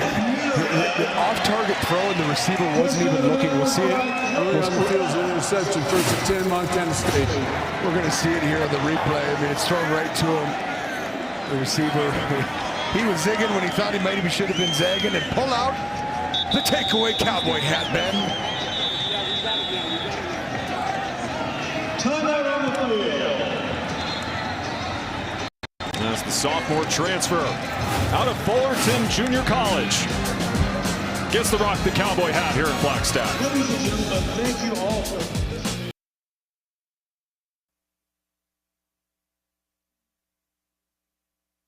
Today's game is sponsored by Montana State University, Mountains and Mines, Town Pump, Pump It Up, Stockman Bank, Montana's brand of banking, your Montana Chevy dealers, and the University of Montana. Build your skills the Montana way. Just a gorgeous sunset here in the northern part of the state. As we wind down the day, we wind down this top 15 matchup as well between Montana State and Northern Arizona. After the Brian Meredith interception, Bobcat offense back on the field. Adam Jones in motion. Julius Davis right through a couple defenders, and he burns down the sideline and out of bounds. Another strong run by Julius Davis. It was a great run, you know, Ben. And yeah, I was just thinking about it. This was kind of a proof game to me a little bit for NAU. You know, they took one on the chin against a very good Arizona State, and they ripped off 4 in a row. But Utah Tech, Southern Utah, Incarnate Word, Portland State, you know, little different looking outfits than the guys in, well, mostly white today. The fit looks good to me, by the way. They look sharp. New set of downs. Back to Davis. Trying to find a window. Nothing there. Yeah, because you understand just the hype coming into this one for Northern Arizona, the momentum they had. 9 straight wins here in the Walkup Skydome, and in the top 15 in the FCS poll. Fans here in Flagstaff were hoping to see a big game, a big performance. Again, we still got a whole quarter to play, obviously. We've seen crazier things happen in this Big Sky Conference, but no question. But at the same time, I agree with you. This definitely was kind of a show us if you are the real deal kind of game. Yep. Exactly. You know, and you get a top 15 ranking, which I understood why them there. And again, lots of game to play. Lampson just leaves the defenders in the dust as he trots in for 6. But, however, this Houston, we got a problem if you're the Jacks, because this thing is getting out of hand. Great play by Lampson.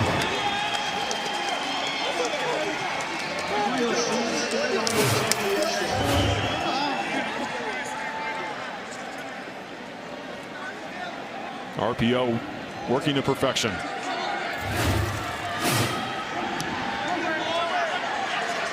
Lampson's 3rd TD rush of the season.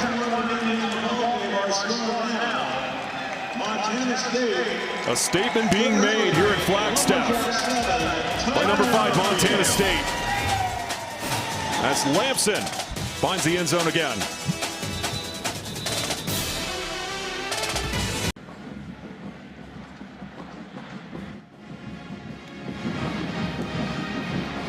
(34-7) on the road for number 5 Montana State.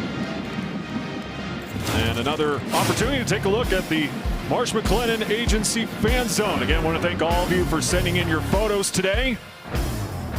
A lot of Bobcat faithful watching and sending in their photos. You got an NAU fan right there. Beautiful fall colors, obviously, right here. And obviously fans watching the game here at the Walkup Skydome. Yeah, it's such a beautiful area down here, man. It's fun just to walk around. I mean, our illustrious sideline reporter, Grace Lawrence, first time to Arizona, I'm like, listen, the rest of the state doesn't look like this. Looking to make a big play out of the end zone in the kick return game. Past the 20. As Austin Okura taking the return out. Yeah, a little different up here than about 2.5 hours south of here. Yes, sir. A little different. I flew in yesterday, and I came in through Phoenix from Portland. And I had to walk outside to get to my plane to come out here. It was already like 85 degrees at 8 o'clock in the morning, and I get up here at like 9:45, and it's maybe like 60. Yep. You know, talking about this being a prove-it game, Ben, it's not getting any easier because they go to UC Davis next week. NAU, that is. Pennington once again has to retreat and spun down. And for those of you watching in Boise and Twin Falls, we're going to take you to Pocatello at 6 p.m. for the start of Montana at Idaho State. Trey Bender, Jordan Tripp, Kyle Hansen will keep you updated on our progress right here in Flagstaff as we approach the 12-minute mark here in this 4th quarter. 34-7 Montana State. And for me, that's going to be a little bit of an interesting one in Pocatello coming up in a few minutes, because Montana obviously with a strong start, but kind of similar in Pocatello. Weird things can happen in that ICCU dome as well. Yeah, and you know, Cody Hawkins' outfit has proven that they can compete with you. You know, now can they go win that big game? But you know, they have been competitive in games. Yeah, of course, we'll have Cody Hawkins, that Bengals crew, next week when we go back up to Bozeman.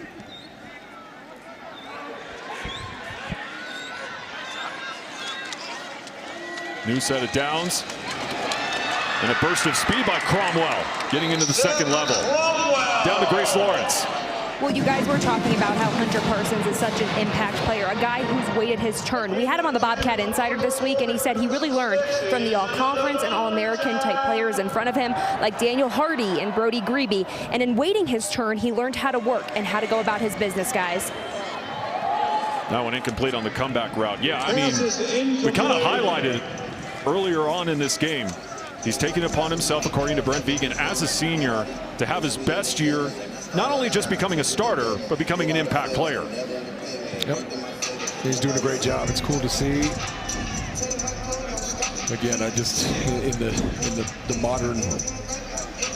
modern age of football, man, with NIL and the transfer portal, it's just cool to see a guy stick it out and work and wait his turn. And he's waited his turn, and he's the dude now. He's playing very well. Going to the air on the slant.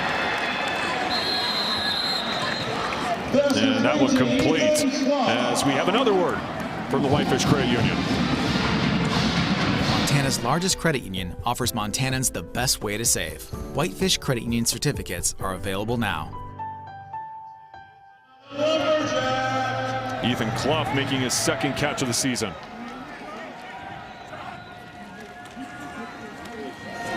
Cromwell. Seth Cromwell, the ball carrier. Past the 35. And again, they just haven't been able to get much going on the ground against this stout Cat D. With 10 minutes left, you're down by a lot. They got to start putting some points up in a hurry. Otherwise, this thing is over, Ben. Only 79 yards for the ground attack today. Pennington thought about running, instead flips it over. Out of bounds, going to Jason Raines.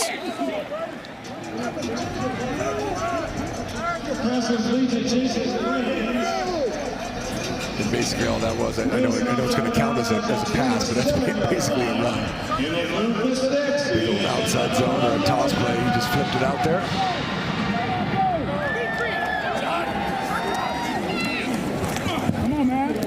Pennington. Spin cycle. And a good chunk of yards once again picked up. That's a heck of a run. I mean, they were absolutely collapsing the pocket on him. That was a unique spin move. I don't know how many times you see a spin this deep in a pocket like this. It's a good play. Again, low snap. Pennington keeps it himself. Slides down. The ball carrier slides forward to the 16-yard line. And getting into the red zone once again, Northern Arizona. Pretty solid day for Montana State, but not many trips to the red zone today, the AVA red zone for the Lumberjacks. I was just thinking about it too. Just kind of starting to reflect on the game. They haven't been in the red zone. I mean, they haven't been past the opposite 40 many times today. Just again, credit to that Bobcat defense, man. They've been very, very good now for well over a month.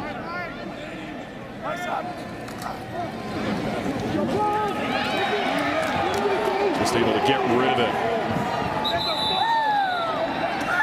That one called a fumble. Really?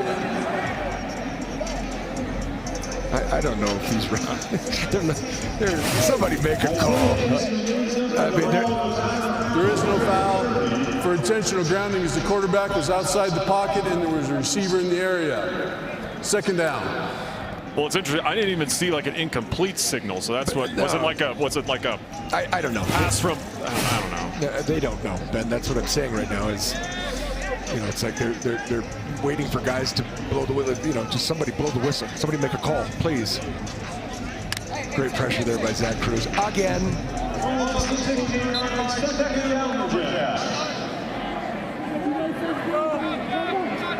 From the 16, second down. Looks left, Pennington lofts it, incomplete. Pennington isn't going to need an ice bath, the hot tub, all of it. He has been getting hit. There's just, it was a wall of white. Nowhere to go with it, just throw it away. Instead of taking the sack, the decision.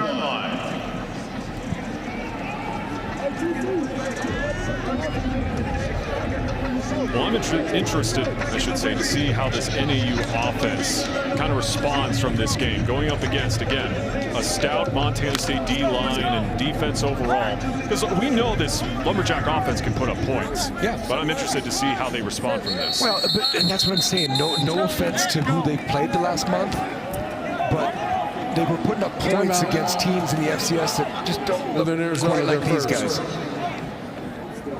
Timeout on the field. Timeout on the field. We'll take it with them. 3rd and 10 upcoming for Brian Wright's bunch.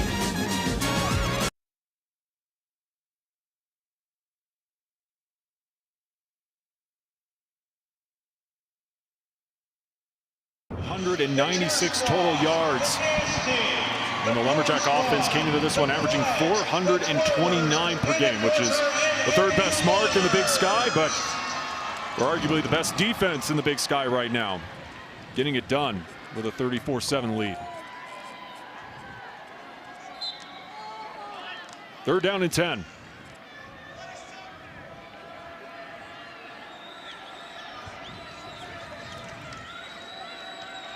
Pennington. Underneath. Gossett inside the 5.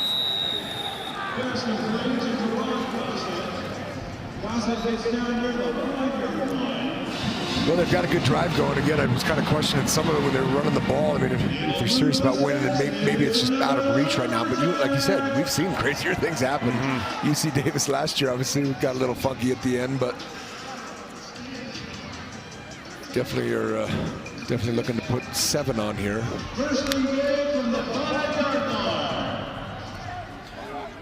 Going a big package here. They got some big-bodied people in there right now, like that guy.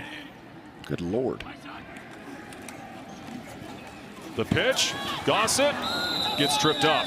I think it might have been the turf monster. Exactly, because I think the only thing stopping him was the purple in the end zone there. He just got tripped, or tripped himself up.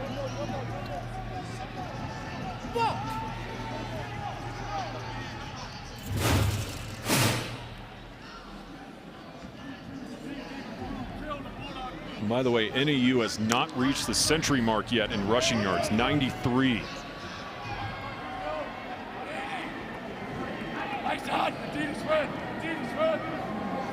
They're really burning it up last week out at Hillsborough Stadium. Pennington gets leveled, still on his feet, still churning. Took that initial hit from Hunter Parsons, but just kept moving forward. Yeah, he got smacked really good. I mean, like, this kid's a tough kid because Parsons whacked him right here. We heard it all the way up here. I mean, that was a good pop.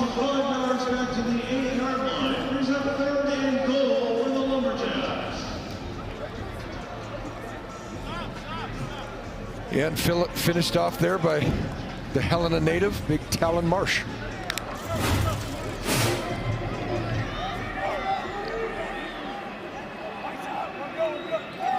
Now 3rd down and goal from the 8, and everyone's frustrated. False start. Offense, number 71. 5-yard penalty. Still 3rd down. Stephen Akins. I mean, I'm only because I'm curious. I can't wait until it does say 0-0 to tally up the penalties today, because it's been gross. Well, it should be penalty number 18 for the game. Okay. If my math is correct. Further back on 3rd down and way further back on 4th down. Kenneth Iden with the sack. Just relentless. I mean, like I told you before, I mean, when you have the ability to rush 4 and not send those extra guys, man, is life good as a defensive coordinator. Big time play by Kenny Iden. The big fella Paul Brott was there to help him if he needed it, but he didn't need it. That was all him. Great game by this front. Great game by the entire defense, honestly.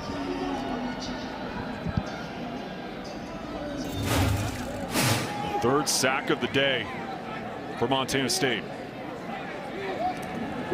From 38. Splitting the uprights.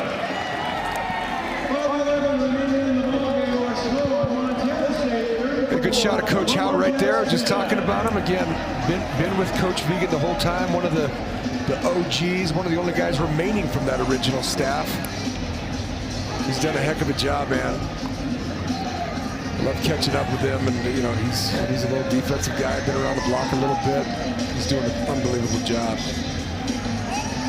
Bobcat fans should feel real good about where this defense is at. This is as sound of a defense as I think we've watched in a while, and there's been some good ones. I mean, there's been some great players. There's been some great defenses, but from front to back, this is as sound of defenses we've watched in a long time for the guys from Bozeman, in my opinion. Well, even going back to last year, I mean, that group was pretty good. And Brent Vigen has said, this is our fastest team on defense, athletic on the D-line, fastest we've ever seen in the secondary, despite that being a young group.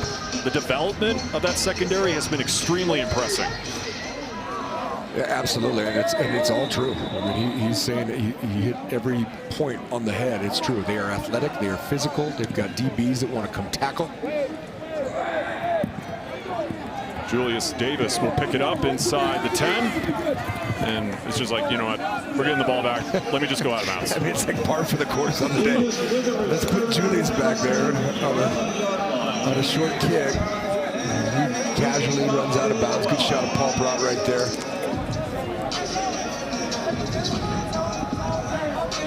And taking a look around the Big Sky as we wind down this one.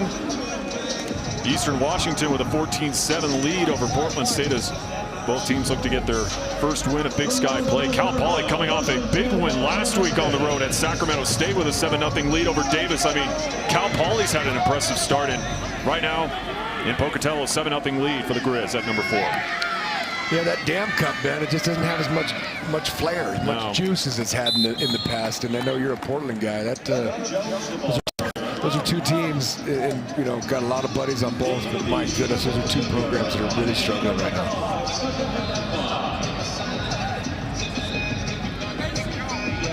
I mean, just talking about Eastern. I mean, again, someone from the Big Sky has got to be that one. Who's it going to be? I don't know. There's some good teams this year, but I mean, man, Eastern lost by 54. It's the worst they've ever lost to the Cats ever. On the fake, Patrick Duchesne now in QB for Montana State. Keeps on churning. Here in the fourth quarter, once again, time to check in with this week's Williams Plumbing and Heating poll. Who is the best quarterback in the Big Sky Conference at this point of the season? Justin Lamson getting 67%. Kealihi Ayat not that far behind, as Justin Lamson is the winner. Today's poll question, of course, sponsored by Williams Plumbing and Heating. Visit willplum.com to register for a chance to win tickets to an upcoming Cats or Grizz game. I tell you, getting to watch the Grizz, and of course I'll always follow them. But Ayat's really coming into his own, man. He really has. He has grown up a lot. He's an incredible athlete. Colson Kuhn staying on his feet. And we'll get some run here in the fourth. Oh, I think we're going to see a lot of Kuhn. We'll probably see Elliott as well. Hope his Lumberjack's okay. We got a guy down. Yeah. Colson Kuhn was the ball carrier. Hard to see exactly who it is. We have an injured Lumberjack on the field. Yeah, Ayat obviously has been impressive because that was a big topic of discussion in our production meeting back on Monday. You got Ayat, you got Pennington, you got Lamson. In our opinions, the three best quarterbacks right now in the Big Sky.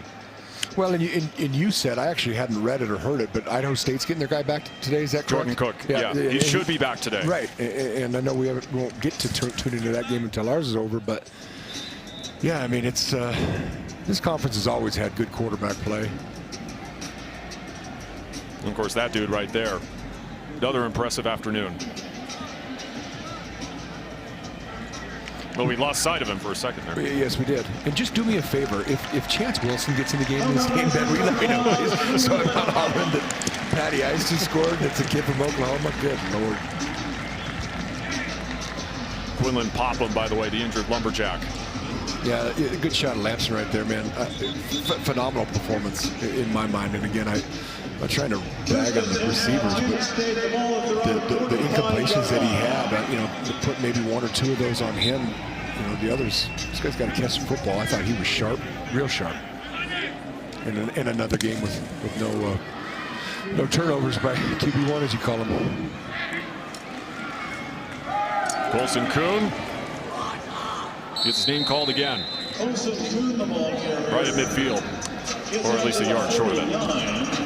Run the rhyme with spam ball. And that's what they will continue to do. And this is not a good sight for that tight end room. As we're looking at, I believe it's Ryan Schlepp. He's now on the turf. It has not been a good day for that tight end room for Montana State. Hunter Province going down back in the first half in street clothes right now, as Grace Lawrence reported earlier. And you got Schlepp. Might be seeing a lot of 10 and 11 personnel next week, Ben. I hope these young men are okay. And that being said, you know, there's a good shot. There's a good shot right there. But you know, I mentioned it. Some of their 20 personnel packages, 21, they've got a lot of good stuff. Just because, you know, I think Adam Jones is that gadget type Swiss Army knife guy that can do a lot of things in this offense.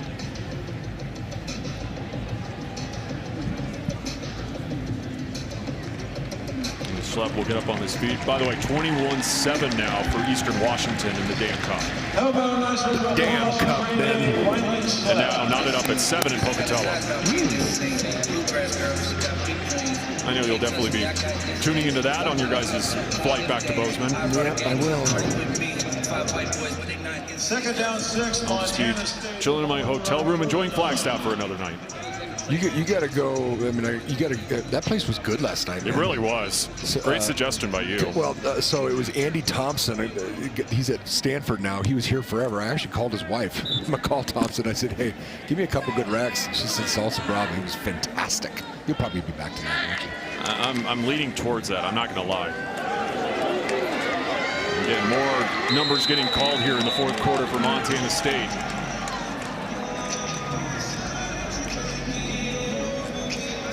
Yep, you're starting to see. Yeah, we got to dig into the roster now here in the fourth. Well, you're starting to see some new faces, obviously. You know, that's Lubens Valkin out of Auburn, Washington. You know, again, it's always fascinating because you can only bring, you know, so many players on the road. They're glad they brought that fourth tight end because they need him.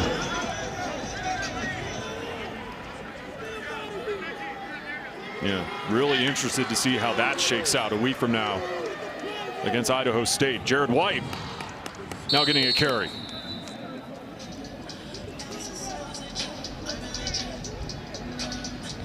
Interesting day, Ben. I mean, you know, there's going to be some fans. I mean, again, the standard's been reset. The bar is so high now that, you know, this fan base looks for perfection. That was a dominant performance. You know, was it sloppy at times? Yes. It's just kind of been a weird day, but they're winning on the road against the number 13 team in the country by 24 points. 2-minute timeout here at the Walkup Skydome. Brett Vegan and the Bobcats on their way to a 2-0 start in Big Sky play. Well, shouldn't be a surprise to find out who's our Whitefish Credit Union player of the game. It's that dude right there, Justin Lamson. What a performance this afternoon against the number 13 team in the land. Great job by him. Great job by his front. Beautiful throw right there. Jabez Woods. Again, 13 and 19, 213, 3 total touchdowns. Fantastic game by the Syracuse/Stanford transfer now and forever. The Montana State Bobcat. It's been quite a journey for him. Of course, was also originally supposed to go to Bowling Green at one time. Colson Kuhn. Of course, today's player of the game sponsored by Whitefish Credit. Jaden Latula with the tackle. As we wind down this one here in Flagstaff. As we talk about Northern Arizona and this kind of being a proof kind of game for Montana State on the flip side. I mean, this is a statement made kind of performance. Put 1-5-0 on the clock, please. 1-5-0, and it'll start up and ready for play. Well, it's good to hear the clock operator still having issues too. Thank you. This thing started very special and it's ending special.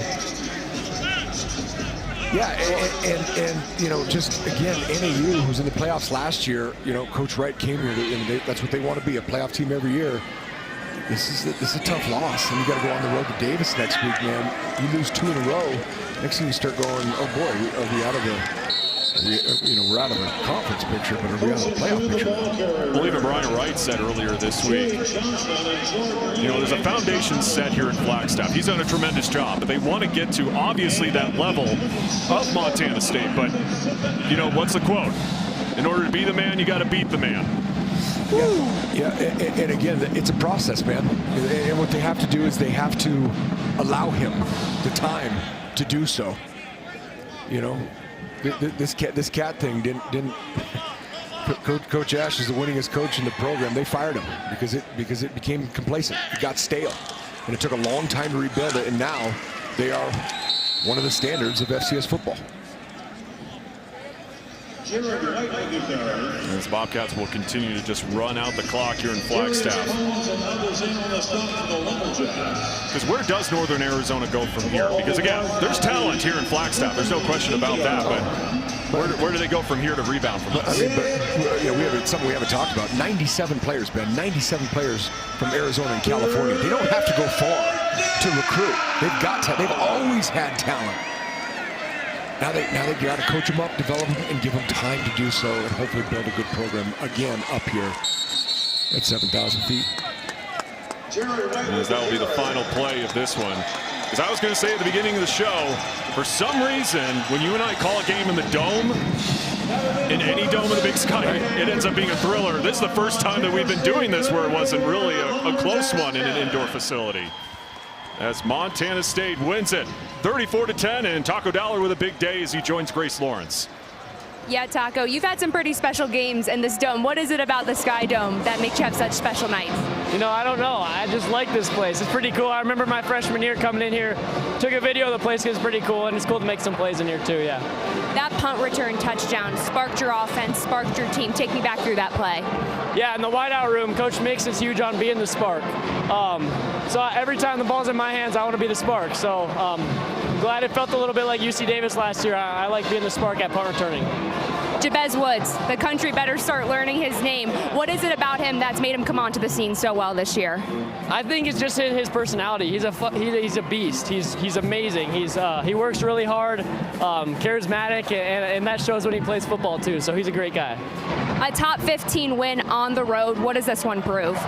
Yeah, proves we're here to play. I think that's it. We're gonna match up with who we get matched up against. So yeah, we're gonna compete. Well said. Congratulations. Taco Tuesday on Saturday. Guys. Yeah, simple but effective. No question about that. And I love how a couple days ago he said, I don't really think about that big catch in 2022. With all the respect to Taco Dowler, I don't necessarily buy that. Well, it helped continue the trajectory / change the trajectory of that season. I mean, that was one of the biggest plays of the year. Great shot of the team there singing the fight song. That man right there is proven to be a real dude. Outstanding performance. I mean, truly, again, they're going to look at the tape and clean up. They have to clean up a lot of stuff if they truly want to be one of the best teams, which they are, but make another run at Nashville this year, not Frisco. What a great thing for the FCS too, by the way, moving it to Nashville. That's gonna be fun for two fan bases for sure. But no, hey, I think very highly of Coach Wright. He's gonna do a great job here. He's already proven that against some odds and some other factors that they can win here.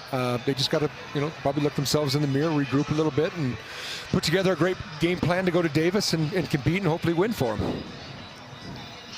A dominant performance by number 5, Montana State, a 34-10 lead. For those of you watching in the state of Montana, check local listings for your CBS station and switch to see Montana take on Idaho State in Pocatello. For everyone else, we'll join that game in progress, where right now Montana has a 10-7 lead over Idaho State out in the ICCU Dome. But for here in Flagstaff, that will do it. For Ty Gregorak, Grace Lawrence, and the rest of our always terrific Scripps Sports crew, I'm Ben Creighton saying so long from the Walkup Skydome, where number 5, Montana State, takes down number 13, Northern Arizona, 34-10. So long, everyone.